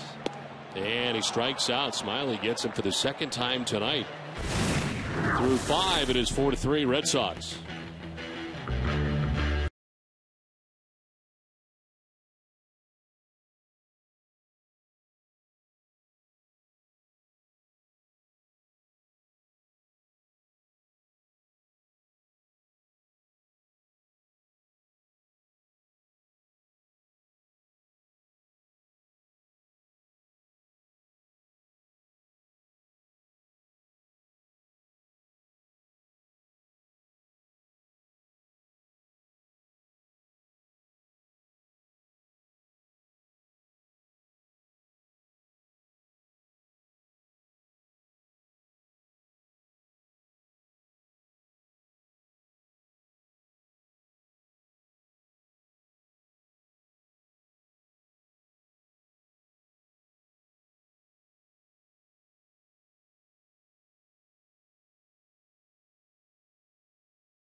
Sun Life Financial up highlights from Game 1 of the Stanley Cup Final between the Devils and Kings. Jamie Parker and the Globe's Gary Washburn. Complete recap of the Heat Celtics Game 2 showdown from Miami. As Tom Brady talks about his newest receiver, Brandon Lloyd. All this and much more tonight on Nesson Daily. Long throw gets there in time from Will Middlebrooks. Nice play. And the Red Sox third baseman, Delman Young, retired on one pitch here in the 6th inning. El Middlebrooks showing a good, strong throwing arm as he goes to his right, plants the over-the-top throw, and about ankle high to Kevin Youkilis at first base for the out. A very little different vantage point tonight for Todd Nixon in the monster seats. In left field tonight. He looks down and watching the game's been here the last couple days. That's funny. I think all players who come back here like to take in a game from the monster seats. It's a little bit different look.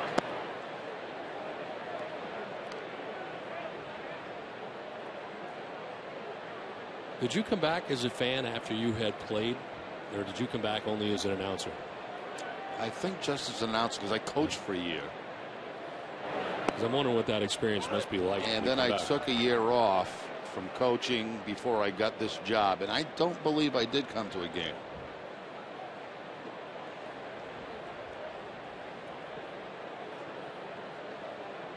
A 1-1 pitch. Swing and a miss. That one elevated at 94. 95 pitches now for Lester. One out in the 6th inning.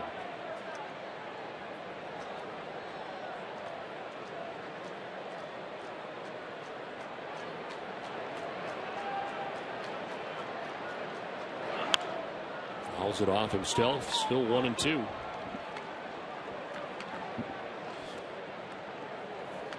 Boston Red Sox baseball in Nesson is brought to you in part by Brian's Coffee Pouches, the healthy alternative to tobacco for professional baseball. Visit getgrinds.com today for more information. So far so good weather-wise tonight from Fenway Park as we play with one out in the Top half of the 6th inning, 4-3. Red Sox on top. Brennan Bosch 1 for 2 in the game tonight, and swings of the 1-2. A little looper that is caught by MIGUEL.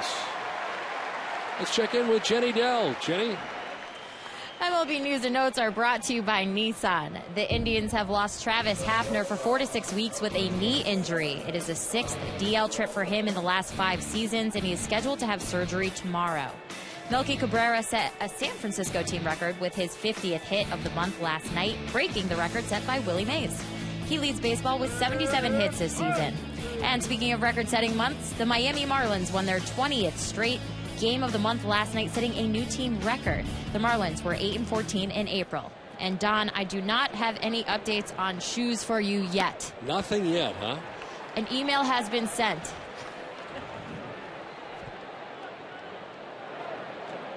Two down here in the 6th inning as Johnny Peralta stands in. Well, if I can't get him for you, I guarantee Jenny Dell can. Jenny Dell is on the case.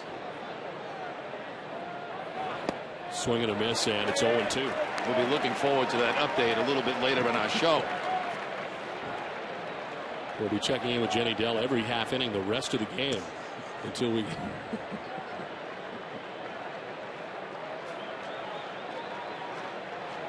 100 pitches for John Lester. It's coming up. And it's in the dirt. Ball 1, 1-2. Pitching line for Lester brought to you by Ace Ticket. 5 2/3, 8 hits, 3 runs, no walks, 5 Ks. Gave up a run in the first, 2 in the third. The offense scored 4 times in the 4th. Swing and a miss. Lester picks up his 6th K. Has a 1-2-3 6th inning. A 4-3 Red Sox lead after 5.5.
Source for over 15,000 plumbing, heating, and HVAC contractors. Selection, expertise, solutions. We've got it. Visit fwweb.com.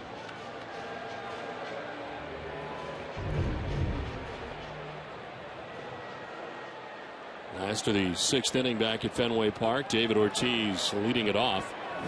Struck out in the 2nd inning. Hit a 2-run home run in the 4th inning. Straightaway center field. And here he is to start the 6th inning as he takes ball 1 inside.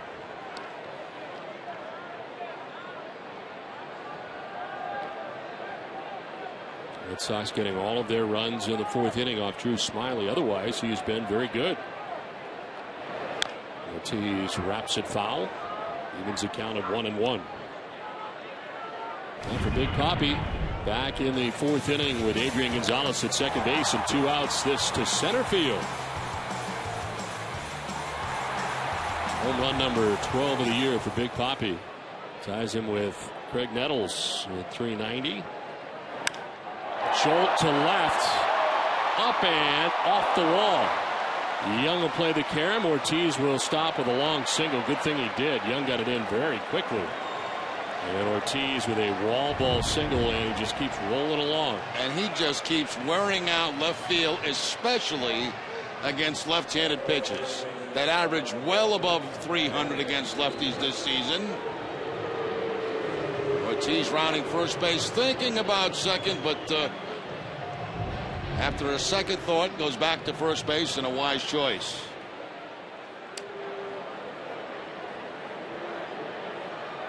Ortiz at first, Kevin Youkilis the batter. He's lined out and single.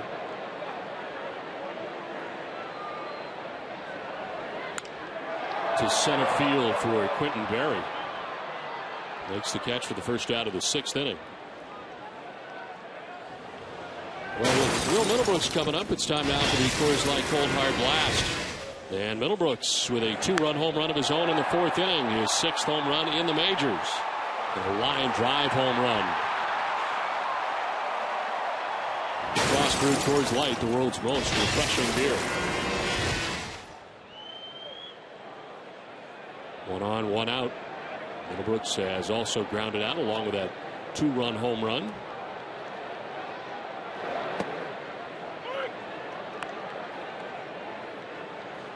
Action in the pen now for the Tigers. Tavio Dotel, Dwayne Belo saw in last night's game.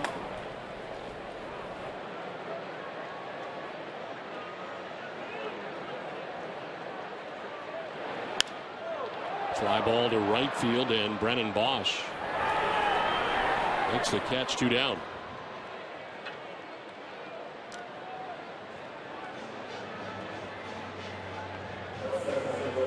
For the best deals on great seats, visit aceticket.com or call 1-800-MY-SEATS.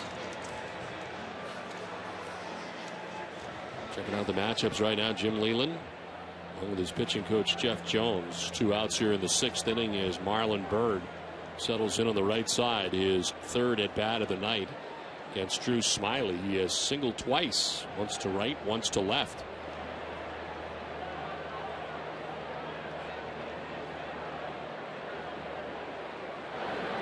Swing and a miss for strike 1.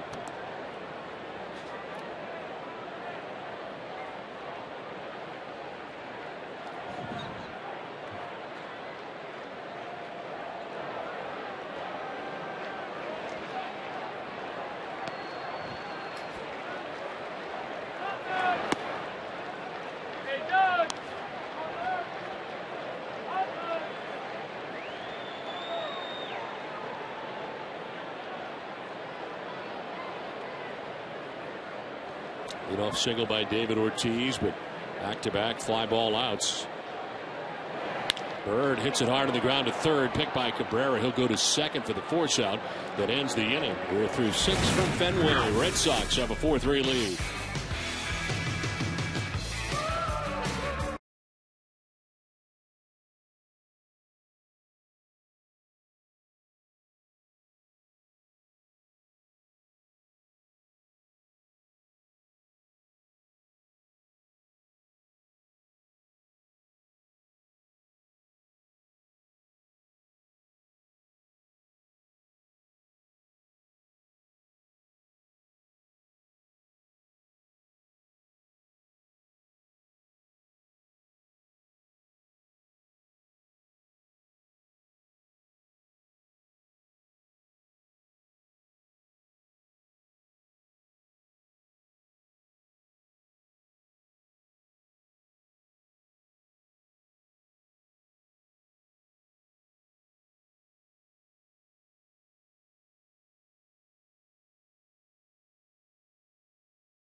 turn to save. CVS Pharmacy will make a donation to Boston Children's Hospital towards their $25,000 donation this season. Now back at Fenway Park, ready to go at the top of the 7th inning. Lester just up over 100 pitches at 101 starts the 7th inning, with action in behind him as Alex Avila takes ball 1. That action is Matt Albers.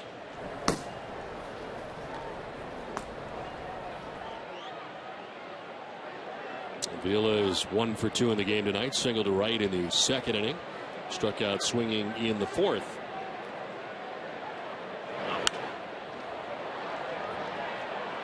Action for the Tigers. Left-hander Phil Koch is warming up alone now in the Tigers' pen. Starter Drew Smiley getting them through 6 innings so far tonight, and the exception of 1 bad inning, has kept his team in the game.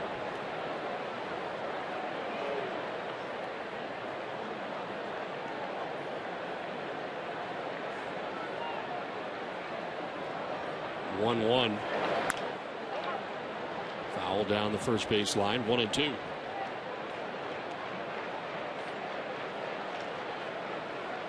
It is 8-9-1 for the Tigers here in the 7th inning. Avila, Laird, and Berry.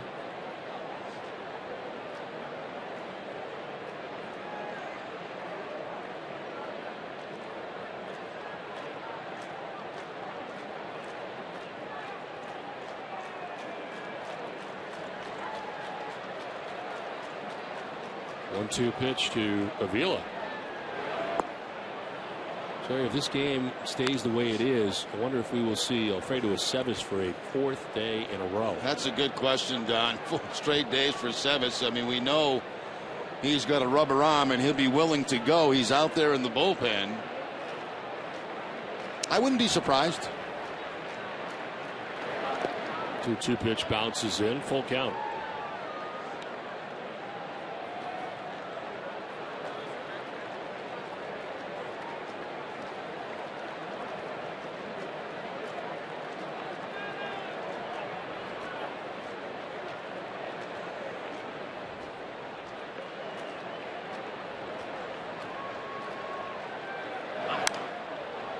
This one jams in, flips it foul off to the left, out of play. Still 3-2 to Alex Avila, leading it off here in the 7th.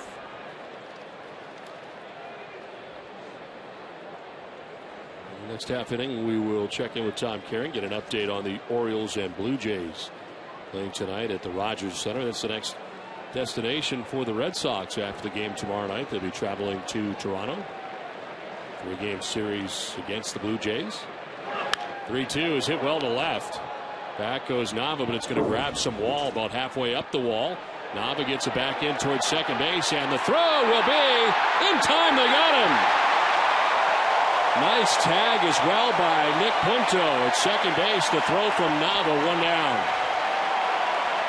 Now, Bobby Valentine was talking about just that thing this afternoon about Daniel Nava, how he's played that left field wall in particular, plays the carom off it, a good quick release in a second base, and a nice tag by Punto, who had to almost dive at the runner to make sure he got the tag on. He spins around looking for the runner, realizes he's not there yet, takes a jump and leap at him and gets the tag on. Second assist of the year for Nava. 1 out in the 7th inning. GERALD Laird, the batter, and he takes strike 1. Laird didn't think so. He hadn't liked a couple of the calls made by Guccione tonight, and had more to say this time as they go back and forth.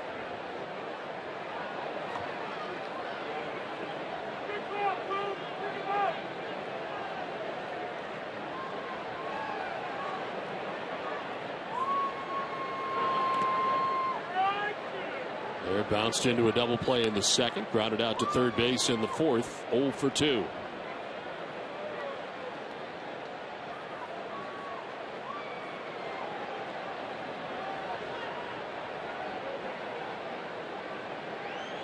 Those pitches thrown by Lester in a game this year, 122.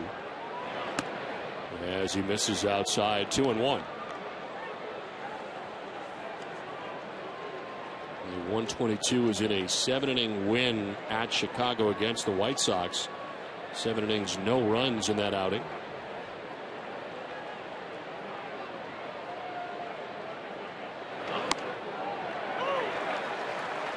Two and two.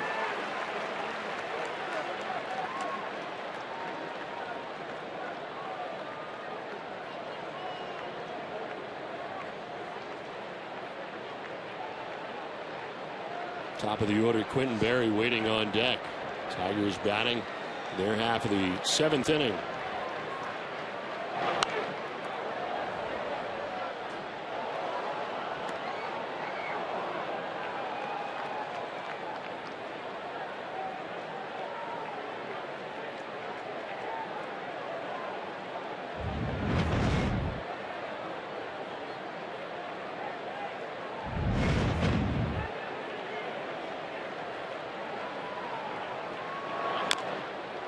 Chop foul, still 2 and 2.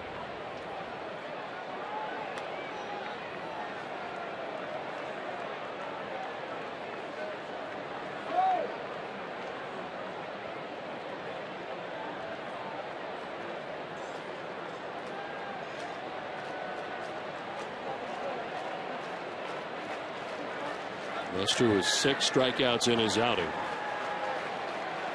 2-2 pitch to Laird. Framed by Shopik, but it's ball 3, full count. Very close here by John Lester. Fastball inside. Apparently just missing the top of the strike zone. 4th full count for Lester tonight. He's not walked anybody. Here's one jolted out to deep center field, and that ball is off the wall. Karen played by Bird, but into second base goes Laird. He's got himself a 1-out double. First hit of the night for Laird. And some balls hit hard in this inning off Lester here in the 7th. And here comes Bobby Valentine. Up to 116 pitches. So pretty good contact here in the inning. Top of the order, Quentin Berry coming up.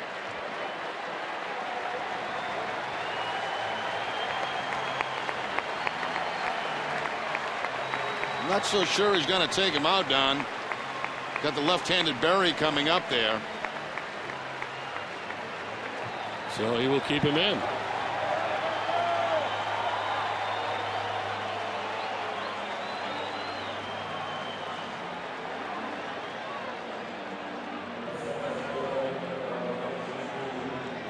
Berry tripled off Lester in the 3rd inning, came around and scored. Otherwise, he has 2 strikeouts against John in the game, 1 in the 1st, 1 in the 5th.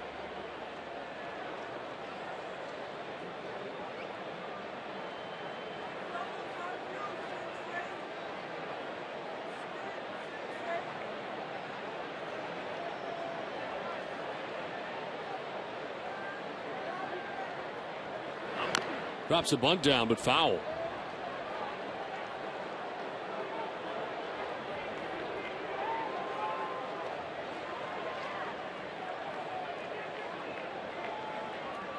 Tying run in scoring position here for the Tigers in the 7th inning. It's Gerald Laird at second base with 1 out.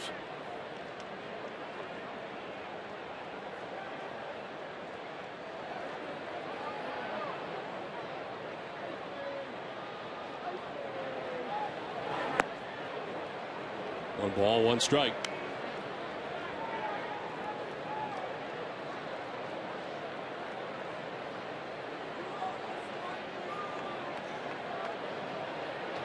Single off the wall by Avila, but he was thrown out trying to leg it into a double.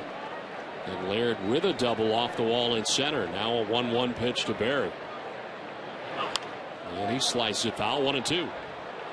Earlier tonight, a special member of the Red Sox family celebrated for his 40th anniversary with the organization. Dick Bresciani joined the team in 1972, held positions as publicity director and vice president of public relations. Currently serves as vice president emeritus and team historian. A member of the Red Sox Hall of Fame. He's known for his encyclopedic knowledge of all things Red Sox, and around the Fenway offices he's known simply as Bresh. Congratulations, and thanks to Dick Bresciani for his long service to the Red Sox. 1-2 pitch is strike 3. Seventh strikeout for Lester. Here comes Bobby Valentine now. Lester reaching the 120 pitch mark. 2 down in the seventh, and a pitching change from Fenway Park. It's 4-3. Red Sox on top.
Second base is called the bullpen, brought to you by your New England Ford dealers.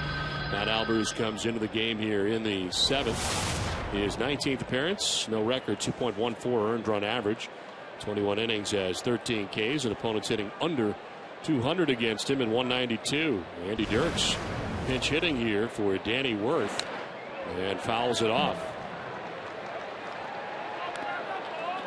Worth in the game had been 1 for 2 with a sac fly, but it's Dirks bats here against the right-hander Matt Albers. Andrew Miller up in the pen now behind Albers.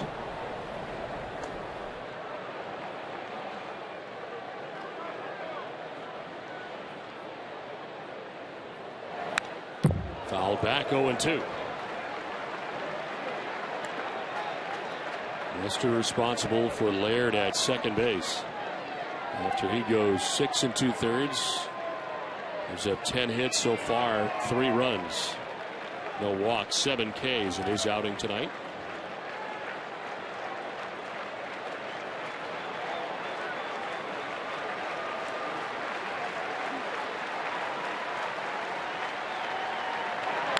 Dirks grounds one down the first baseline, foul. Breaking ball that time from Albers. Couple of fastballs from Albers, then the breaking ball. Still ahead, no balls and 2 strikes.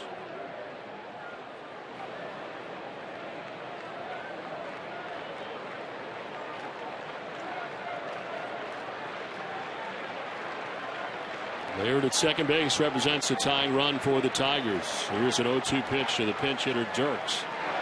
That's outside.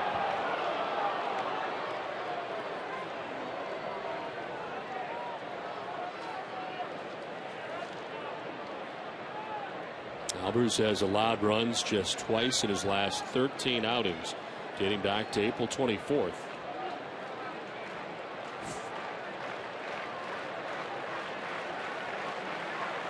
9 of 13 inherited runners have been stranded. Here's a ground ball towards third. Middlebrooks has got to play it and has no play by the time he grabs it.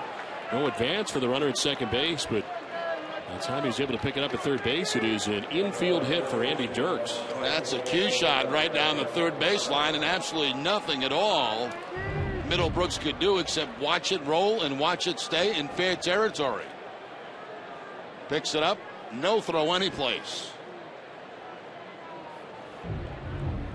The pitch runner Ramon Santiago will likely stay in the game at second base now. As he runs at first, Dirks with the pinch hit single. 2 on for the Tigers, 2 outs in the 7th. And Miguel Cabrera, the batter.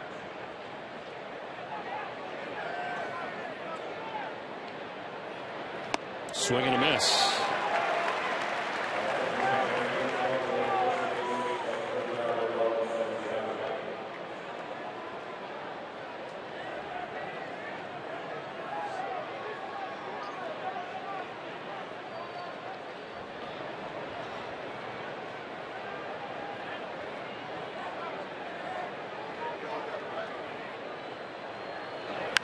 Cabrera pops it up down the right field line. Long run for Punto and Gonzalez, and it's Gonzalez who will not make the catch. It is dropped, and it's a fair ball. Game tied. Is in from second base comes Laird. Adrian could not catch it. He ends up in fair ground, and it's second and third now with the game tying run in, and a no decision in this game for John Lester as that run is charged to him.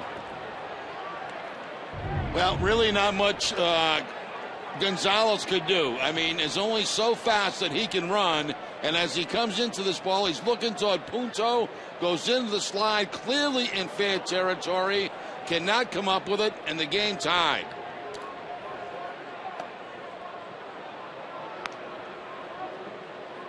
There's no way Punto could get to that ball either. They're going to intentionally walk Prince Fielder to load the bases. That is now 4 hits in the game tonight for Miguel Cabrera. And 3 doubles.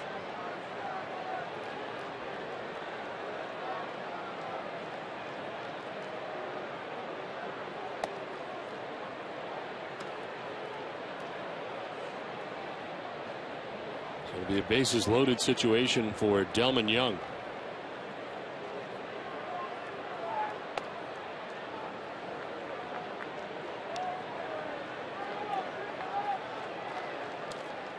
Bases loaded, 2 down. Delman Young coming up here as Matt Albers takes a walk around the mound counterclockwise.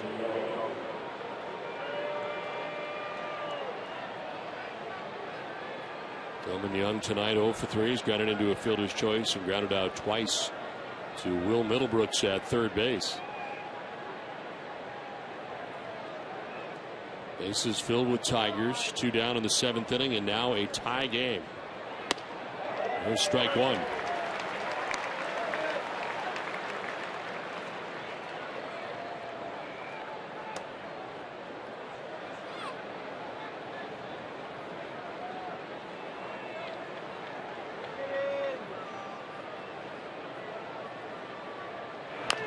Young chopping it foul 0-2. So Drew Smiley hoping that Delman Young gets something done here and give him a lead again, as he has pitched the first 6 innings tonight, and the exception of the 4th inning has pitched pretty well for the Tigers.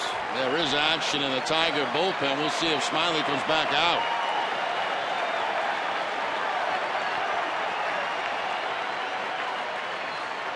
Oh, 2. Young hits it on the ground to short of Vilas. It's up hot, but he goes to second base for the out. And the force out that ends the inning, but damage done. Tigers tie the game at 4 aside. Let's check in with your Need to Know with Nessa Daily, presented by Sun Life Financial.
Win an authenticated game-worn throwback uniform or a game-worn throwback cap.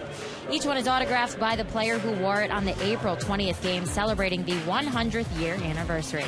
Proceeds benefit the Red Sox Foundation programs for at-risk kids. And the auction ends at 5 p.m. tomorrow. That's Thursday, May 31st at 5 p.m. So bid now and win a piece of Red Sox history. Available at redsox.com/throwback. Don? All right, Jenny, thanks very much. As we move along here to the bottom of the 7th inning, Ramon Santiago, pinch ran, stays in the game at second base for the Tigers. And the new pitcher, Octavio Dotel, his 19th appearance, 1-1 with a 2.87 earned run average, 22 strikeouts in 15 2/3 innings, and opponents have only mustered a 175 average against Dotel. As Kelly Shopik with a swing and a miss starts the bottom of the 7th inning. Tigers have tied it up here 4-4 with a run in the top half of the 7th. Run charged to John Lester, so he's charged with all 4 runs Detroit gets in the game in 6 2/3. As Albers allowed the inherited runner to score in the inning.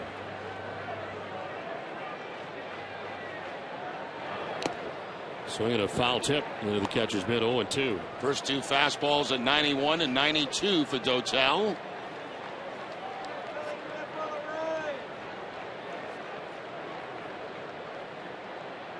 Dotel signing as a free agent with the Tigers in December of the offseason. This is a tough one to figure out, Jerry. Detroit is Dotel's 13th different team that he's pitched in the majors. Yeah. Now you say, okay, well, I mean, this guy is good, really good, and has been for a while. Trying to figure out why it is that he has been with 13 different teams. A swing and a miss for Shopik. He strikes out 1 down in the 7th. We'll let you answer that when we come back. It's a game break with Tom Kerr and TC.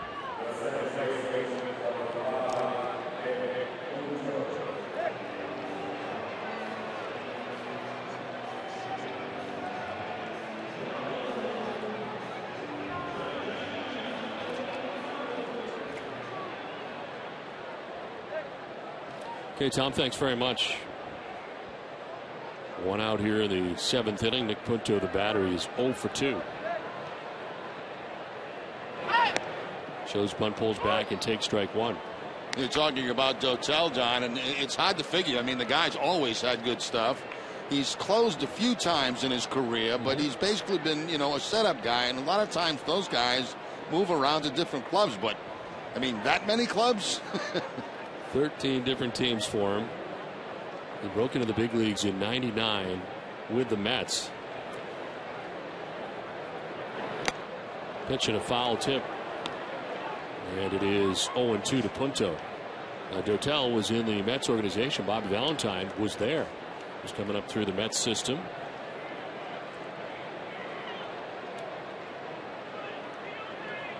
Bobby had also managed at AAA Norfolk before moving up to the New York Mets. 0-2 pitch, a swing and a miss, and Punto strikes out.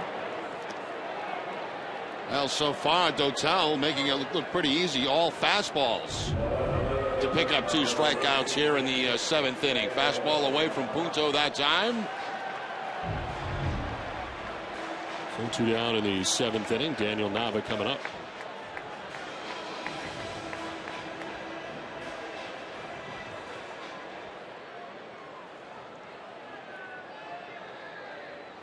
Nava's fly to center, fly to right, and doubled.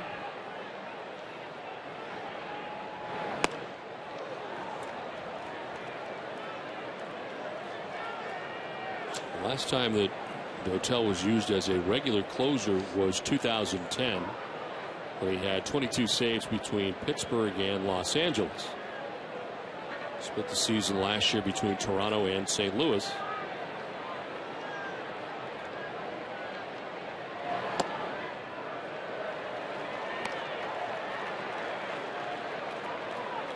Of the 13 seasons that he is, or the 13 teams he has pitched for, the longest time he stayed with any team was the Houston Astros from 2000 through 2004. 1-1 pitch coming to Nava. And that's a strike over the inside corner, 1-2.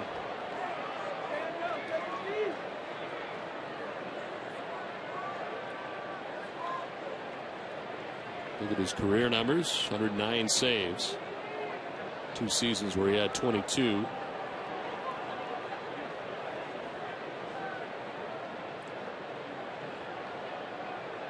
One-two pitch to Daniel Nava.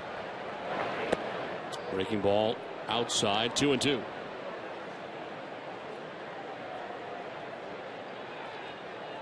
So Smiley tonight went the first 6 innings. And again, the trouble hitting the 4th inning when he gave up the two-run home runs. Those 4 runs on a total of 8 hits.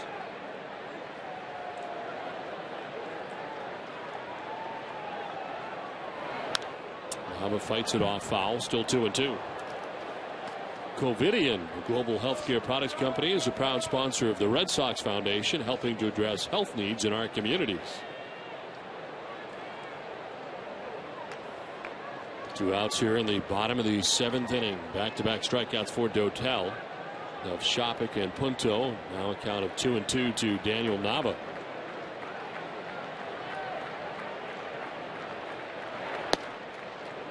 Very close. What was that? Very, very close. Dotel taking a step or 2 toward the Tiger dugout. And you can see why.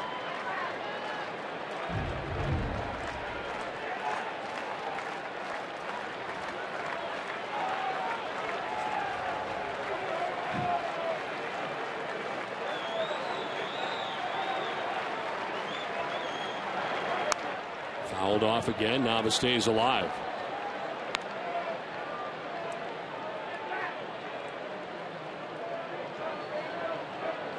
Mike Aviles waiting on deck, hoping to get a chance here in the 7th inning. Game now tied thanks to the Tigers coming up with a run in the top half of this inning.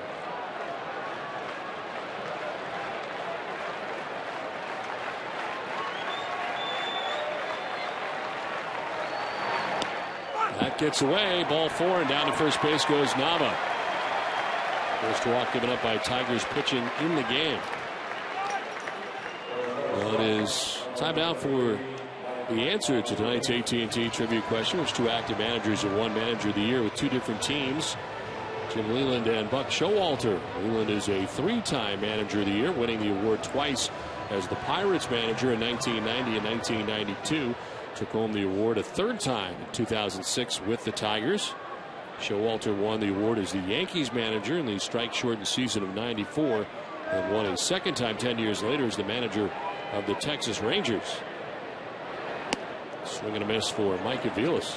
My guess there would have been Jim Leyland and Tony La Russa. Yeah, with Oakland perhaps.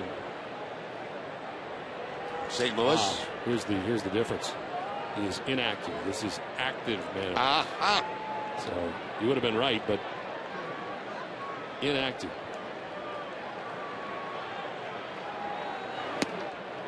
Quickly 0-2. Leyland has actually finished 2nd in the Manager of the Year voting 3 other times. That includes last year when Joe Madden took home the award. Tough numbers for Aviles against Dotel, wouldn't you say? 0 for 8, 6 strikeouts. Quickly down 0-2. Gets a bat on it and sends it into right field. A base hit. Nava will stop at second base. Bosch gets it back in quickly. So how about that? Tough numbers for Aviles, but he just pokes it through the right side for a base hit. Yeah, he fell behind in the count and just kind of punched the ball out toward right field for the base hit. With Gonzalez coming to the plate and a lefty getting loose in the bullpen, Leland's going to make the move to the bullpen. 4-4 game from Fenway. Phil Koch, the lefty, will be coming in.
how you're treated. We'll take a look at 3 of John Lester's strikeout. Get Berry on a high fastball. Worth on a changeup away. And then Peralta. Looks like a cut fastball down and in for the strikeout.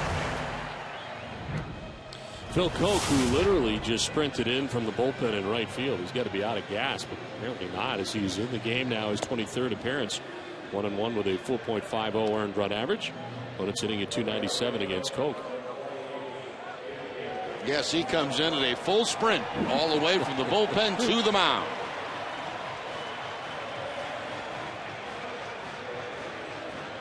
Comes into a 2-out runners at first and second situation in the bottom of the 7th inning. And Adrian Gonzalez, the batter. Adrian doubled in the 4th. Take a look at this. That's the way to come into a game. He's fired up and ready to go.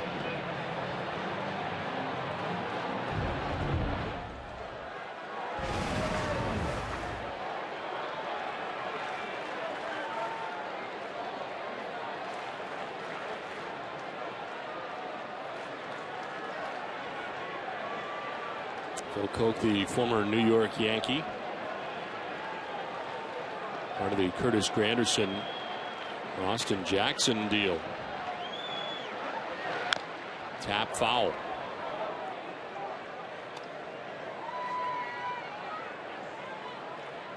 Adrian 0 for 4 against Koch. He has been hit by a pitch.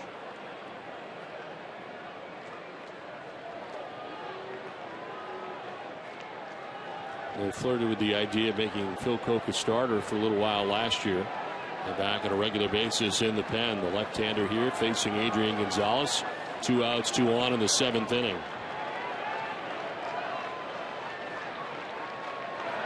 Adrian lines it foul just outside the line. Very close. Tim Cheetah on the call at first base. Reaching out on the slider, hooking it, and just in foul territory. When I think about that play in right field for Adrian Gonzalez, speed was a factor, Jerry. I think if Ryan Sweeney's out there in right field, that ball is probably caught. It may be, but that would not be an easy play for anybody, especially when they had to go to the corner of that wall down there to try to make that play. A lot of ground to cover.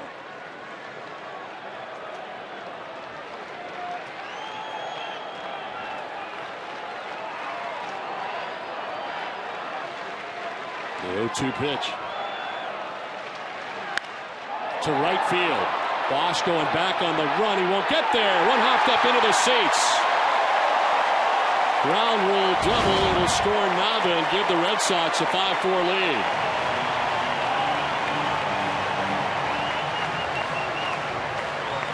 So Adrian Gonzalez drives in the go-ahead run for the Red Sox here in the 7th inning.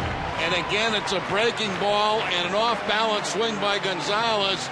You know, Bosch all series long has been playing a pretty shallow right field. And here he goes back on a ball that barely makes the warning track and bounces up into the stands for the double.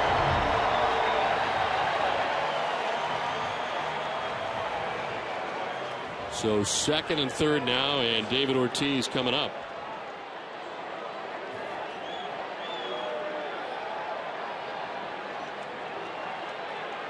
Ortiz just 1 for 13 against Koch in his career.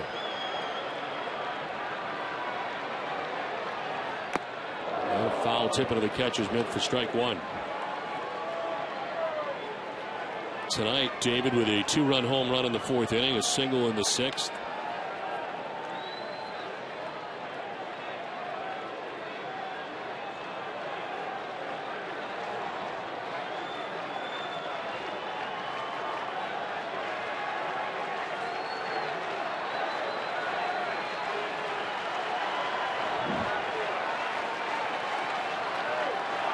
One is chopped softly towards first. Fielder's got it. He'll flip to the pitcher, Koch, and he just gets the foot down in time for the out.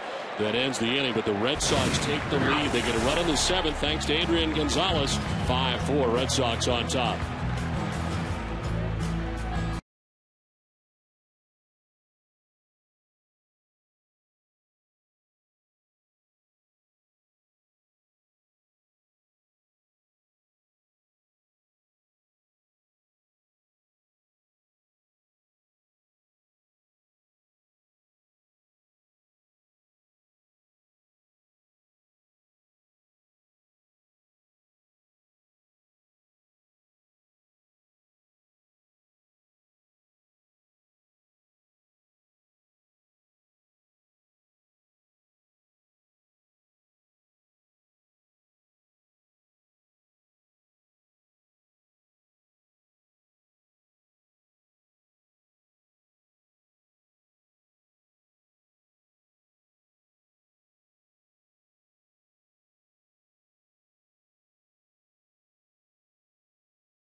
course, win. When you're here, you can be anyone. Foxwoods, anything but ordinary. Back at Fenway Park, where the Red Sox have taken a 5-4 lead. Adrian Gonzalez driving in the go-ahead run in the bottom of the 7th inning. He comes out of the game as Ryan Sweeney comes into the game defensively in right field as we move along to the top of the 8th. And the new pitcher for the Red Sox, Andrew Miller, comes in. The former Detroit Tiger makes his 12th appearance of the year, 1-0 with a 2.61 earned run average. Then in the 3rd innings, he has 13 strikeouts, and opponents have only mustered a 171 average against the tall left-hander. And again tonight, Scott Atchison warming in the pen. He may pitch in every game the rest of the year, Jerry. As we head to the 8th, Brennan Bosch with a swing and a miss. That one by him at 95. Now, there are certain guys you can count on at the end of the game, and they have been in there, haven't they? Every day.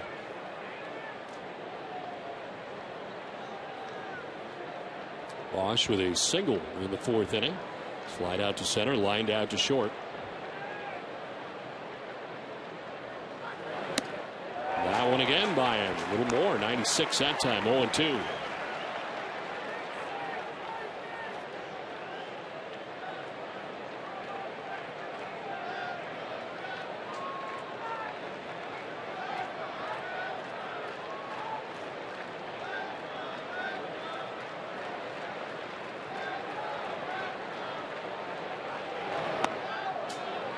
Down and away, and the count is 1-2.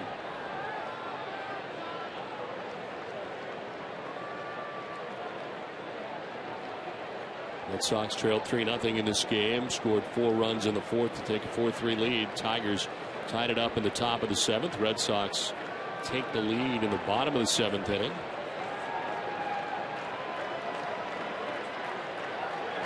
Bosch strikes out. 1 down in the 8th. Couple of fastballs, couple of breaking balls from Miller to put him away. Slide it down in a way that Bosch will chase. Taylor Miller has to be absolutely nasty on left-handers. He's tall. By the time he gets rid of the ball, it has to feel like he's right on top of you. He throws hard, and he's got a good breaking ball. 1 out in the 8th inning. Johnny Peralta, the batter. And he takes strike 1. Peralta didn't like the call and looks back in the direction of Chris Guccione. Struck out in the 2nd, fly to right in the 4th inning, struck out in the 6th.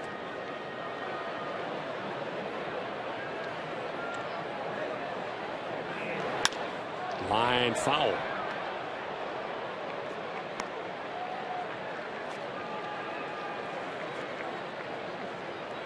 John Lester not part of the decision tonight. This youngster has a souvenir.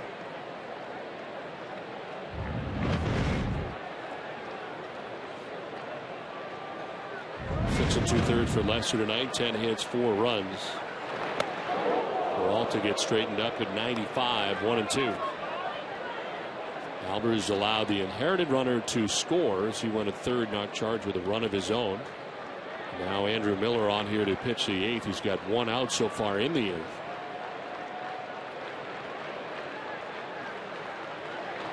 Swing and a miss. Strikes out Peralta. 96 and up. 2 down. Now after the fastball inside, back outside goes Miller. And gets Peralta to chase the pitch. It might have been up and out of the strike zone.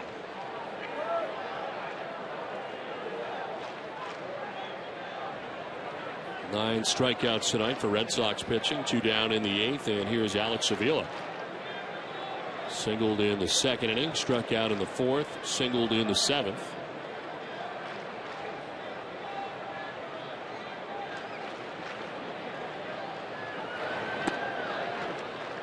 Tigers are out hitting the Red Sox 12-10 in this game. And Miguel Cabrera has led the way in that category with 4 hits in the game. A single and 3 doubles.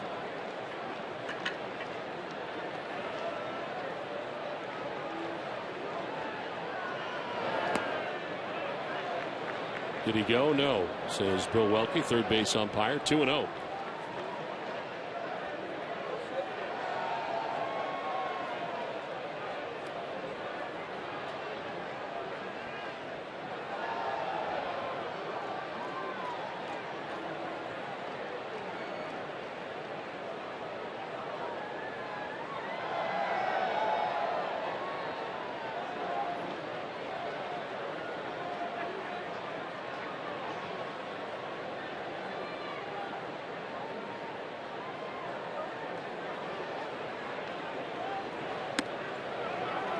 That just missed, and it's 3-0. Kind of surrounded the plate.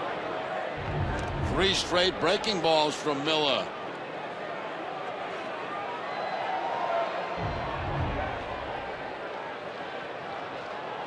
Seattle with a 17-run lead. Wow.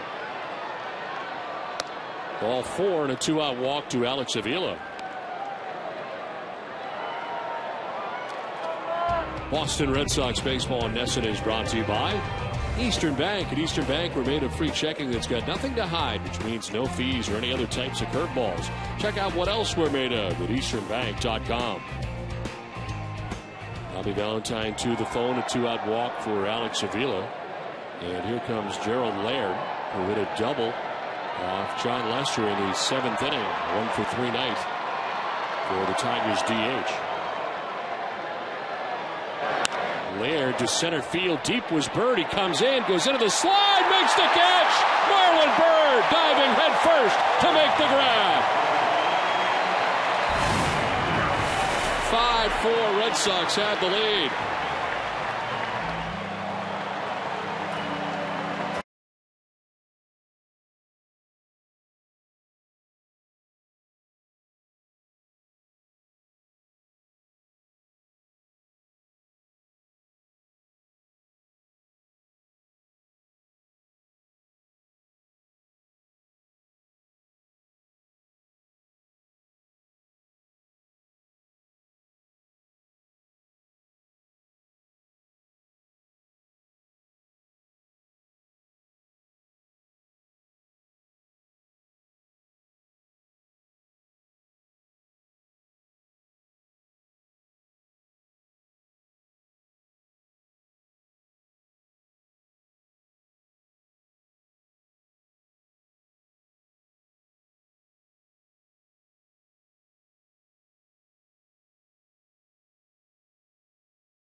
With the Red Sox got two run home runs in the 4th inning. First was David Ortiz's home run to straightaway center field. Will Middlebrooks would follow it up with another 2-run home run. This is to left on a line just into the monster seats. Tigers tied things up 4-4. Miguel Cabrera getting it done as Adrian Gonzalez could not make the catch down the right field line. But the Red Sox pull ahead as Adrian makes up for it with his ground rule double into the seats in right field, would put the Red Sox on top 5-4. As we head to the last half of the 8th, and Kevin Youkilis takes ball 1 outside. Joaquin Benoit into the game for the Tigers. 22nd appearance, 0-1, a 2.70 earned run average, 30 strikeouts to 11 walks on the year for Benoit. 1-0 is popped up foul. And you look out toward that Red Sox bullpen right now. Nobody throwing in the bullpen, so maybe it's Miller again for the 9th inning. Alfredo Seves throwing 53 pitches in his 3 outings, 3 days in a row. Pitching for the Red Sox. The 1-1. In there for strike 2. Generally by now he's doing some sort of stretching, which he would have already done. Right. And he had sleeves on, which he doesn't normally have on when he pitches.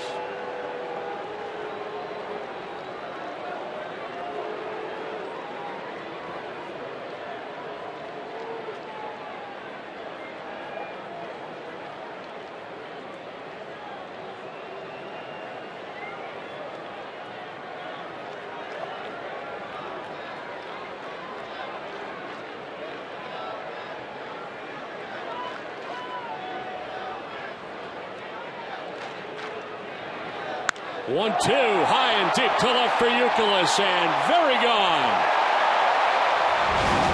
Fourth home run of the year for Youkilis, an insurance run for the Red Sox. They lead it 6-4.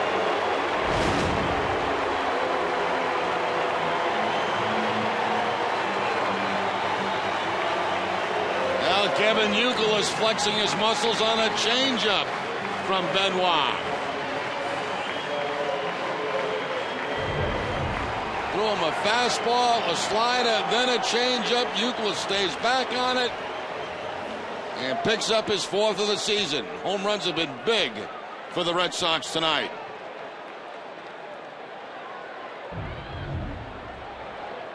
Will Middlebrooks with nobody out here in the 8th.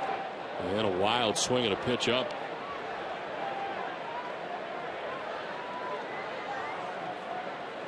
Middlebrooks with a 2-run home run back in the 4th inning. His 6th home run of the year.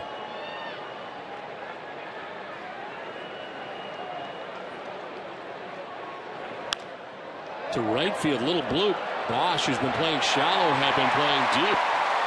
And that ball drops in for a base hit for Middlebrooks here in the 8th. 2 for 4-9 for Middlebrooks. Of course, that 2-run rocket line drive home run in the 4th inning. And now a bloop to the opposite field.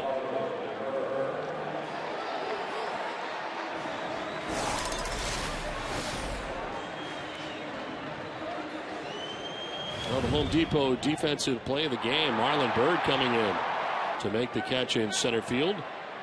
Doing more on defense. Brought to you by Home Depot. More saving, more doing. That's the power of Home Depot. There is Marlon Byrd with Middlebrooks at first base. Nobody out. And it's strike 1 to Byrd.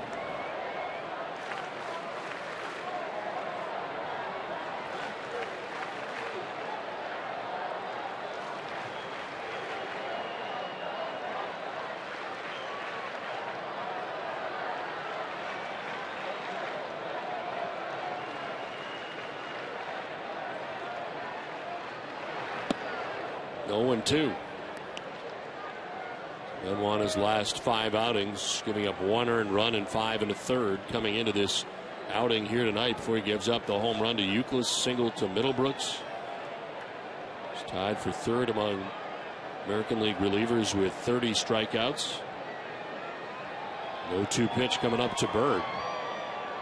First, a soft toss to first. Action in the pen. Dwayne Below is up. Luis Marte.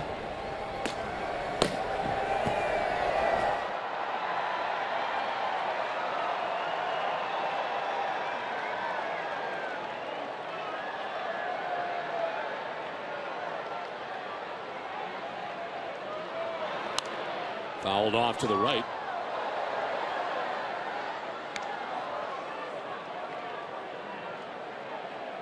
Byrd with 2 hits in the game. A single to right in the 3rd inning. Single to left in the 4th inning.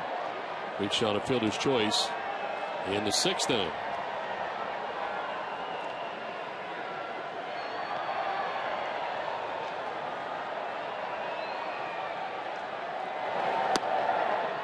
Did he go? No, he did not, says first base umpire Tim Cheetah.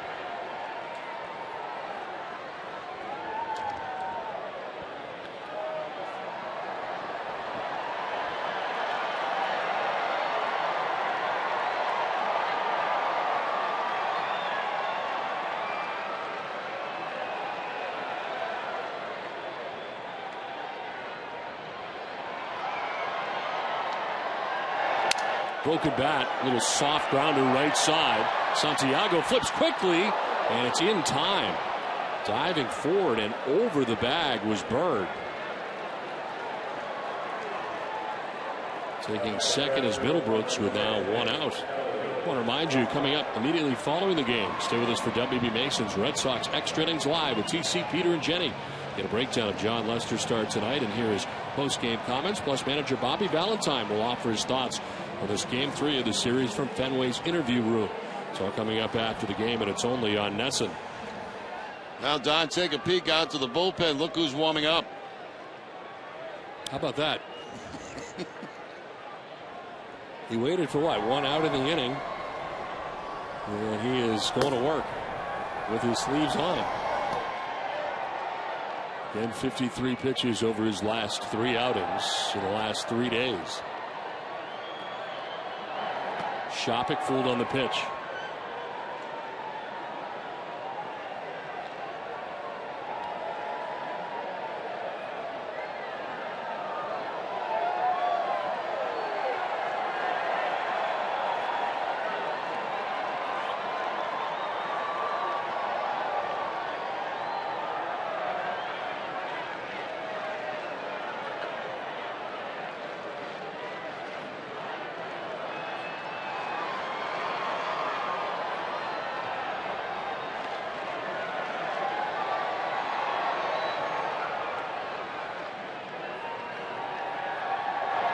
One pitch is a swing and a miss, and it is 0-2.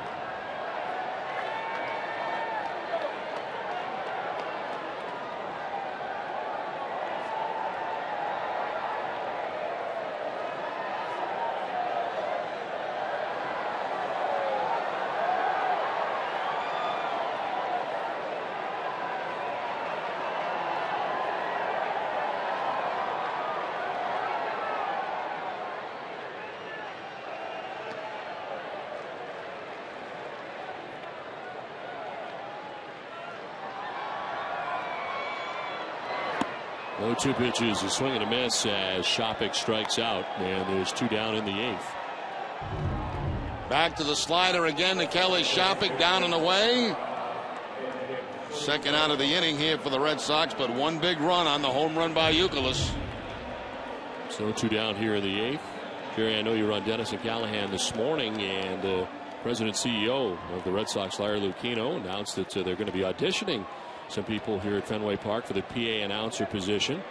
And tonight we actually have one of our interns here from Nesson who is doing the announcing tonight. Former intern Brian Moorer is tonight auditioning as we speak.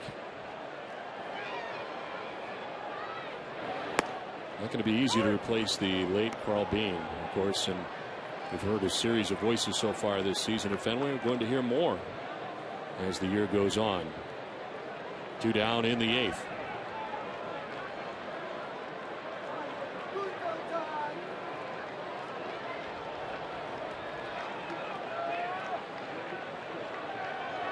And 0-1 to Nick Punto.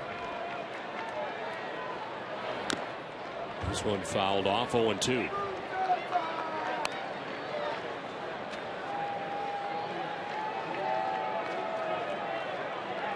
Brooks at second base. Red Sox have grabbed a run thanks to that guy.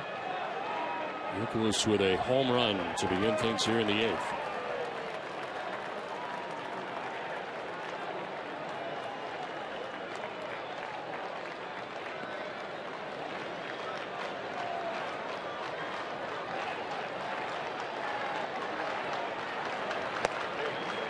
Strike 3 call. Punto very disturbed by the call, strikes out for the second time tonight.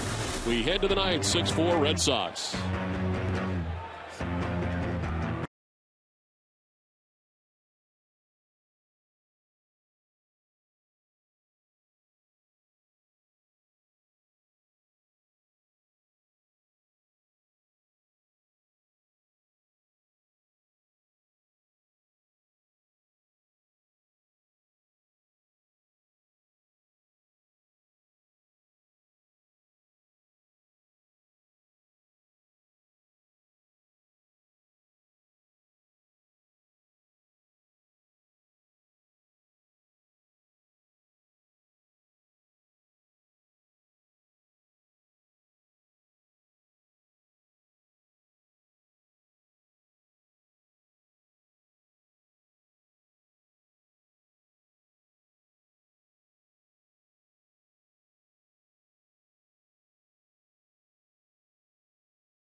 Southwest Airlines, Kia Motors, Sony Pictures, That's My Boy, and by Travel Michigan.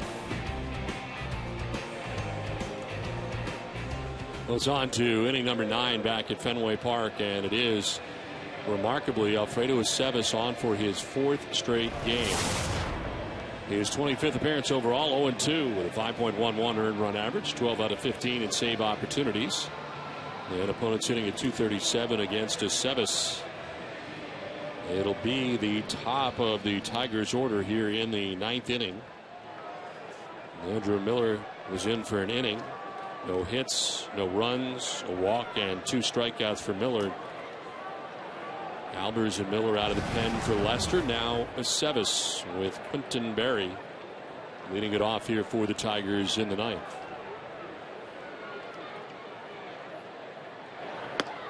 In there for strike 1.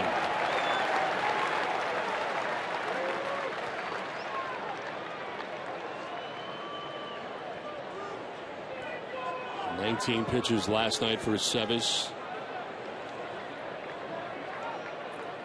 The 0-1 pitch. Breaking ball for strike 2.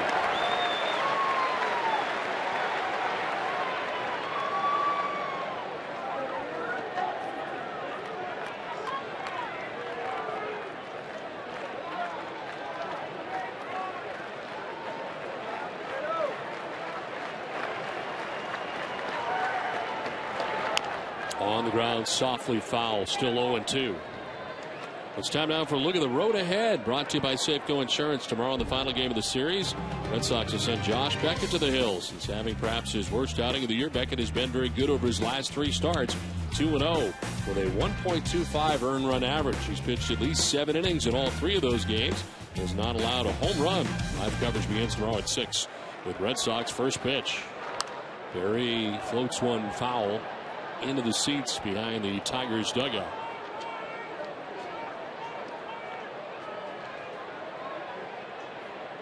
Ramon Santiago on deck, and then Miguel Cabrera. Anybody gets on, Prince Fielder will have a chance.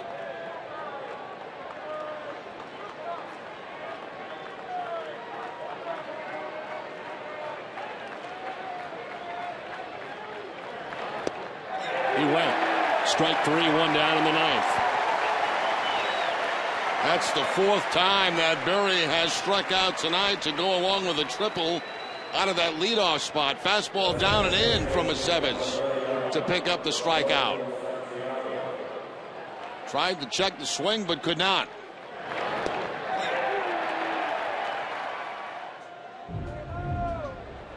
One out in the 9th. Ramon Santiago pinch ran for Andy Dirks, who got a pinch hit in the 7th inning. Take strike 1.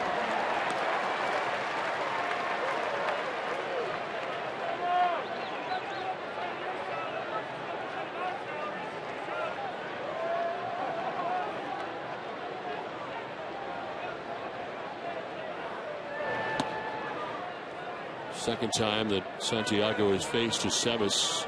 Only other time he's faced him, he was hit by a pitch from Alfredo.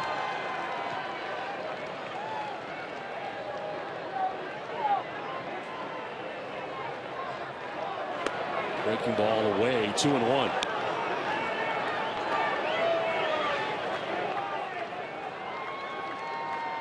Aceves getting his 12th save with a scoreless 9th inning last night against the Tigers. 12 saves, good for 4th most in the American League. Here's a 2-1. That's strike 2. 3 straight breaking balls to Santiago, that time picking up the outside corner.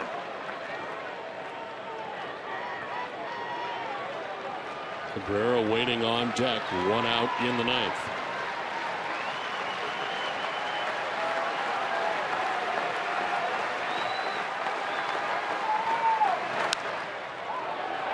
Popped up from first base and foul ground. Youkilis handles out number 2.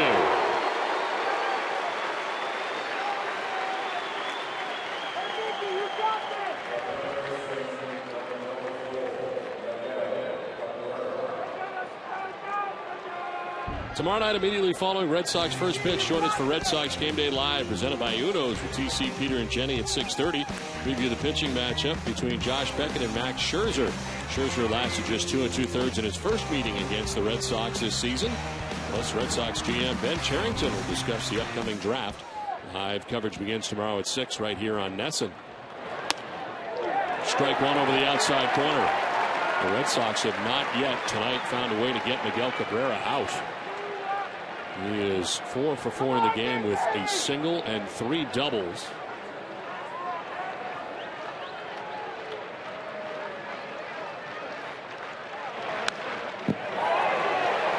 To the count. Don't forget, coming up immediately after the game, stay with us for WB Mason, Red Sox Extra Innings Live. It's all the post-game coverage you need right here on NESN.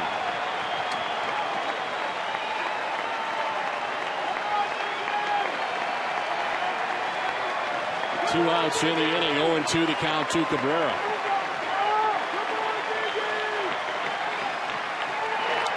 Foul back, stays alive.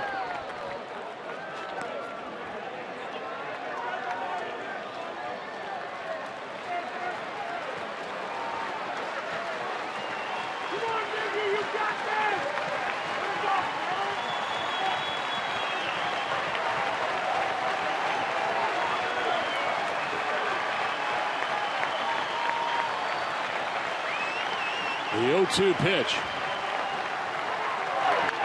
Foul back again.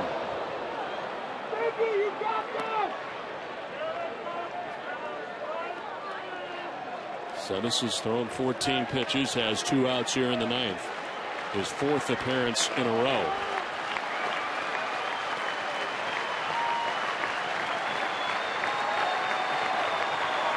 Red Sox trying to make it 3 in a row against the Tigers.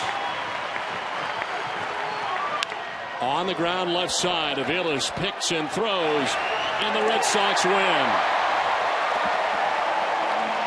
Alfredo Aceves picks up his 13th save as the Red Sox win it 6-4 at Fenway Park. And Jerry, a nice win here tonight for the Red Sox. Well, it's just incredible what Aceves is doing for the Red Sox, how much work he's getting, how successful he's been at it. And, of course, the story offensively tonight, the home runs by the Red Sox. Ortiz starting it, Middlebrooks and Youkilis with the offense. A big hit by Gonzalez late in the ball game. And the Red Sox continue to roll on. Bob's Discount Furniture will be going to bat again for the Jimmy Fund this season. Bob's Discount Furniture will donate $1,000 to the Jimmy Fund Radio Telethon for every game saved. Save more at Bob's Discount Furniture. Visit mybobs.com for more on great deals for your home. Final score is 6-4. The Red Sox beat the Tigers. For Jerry Remy and Jenny Dell, I'm Don Orsillo saying good night from Fenway Park.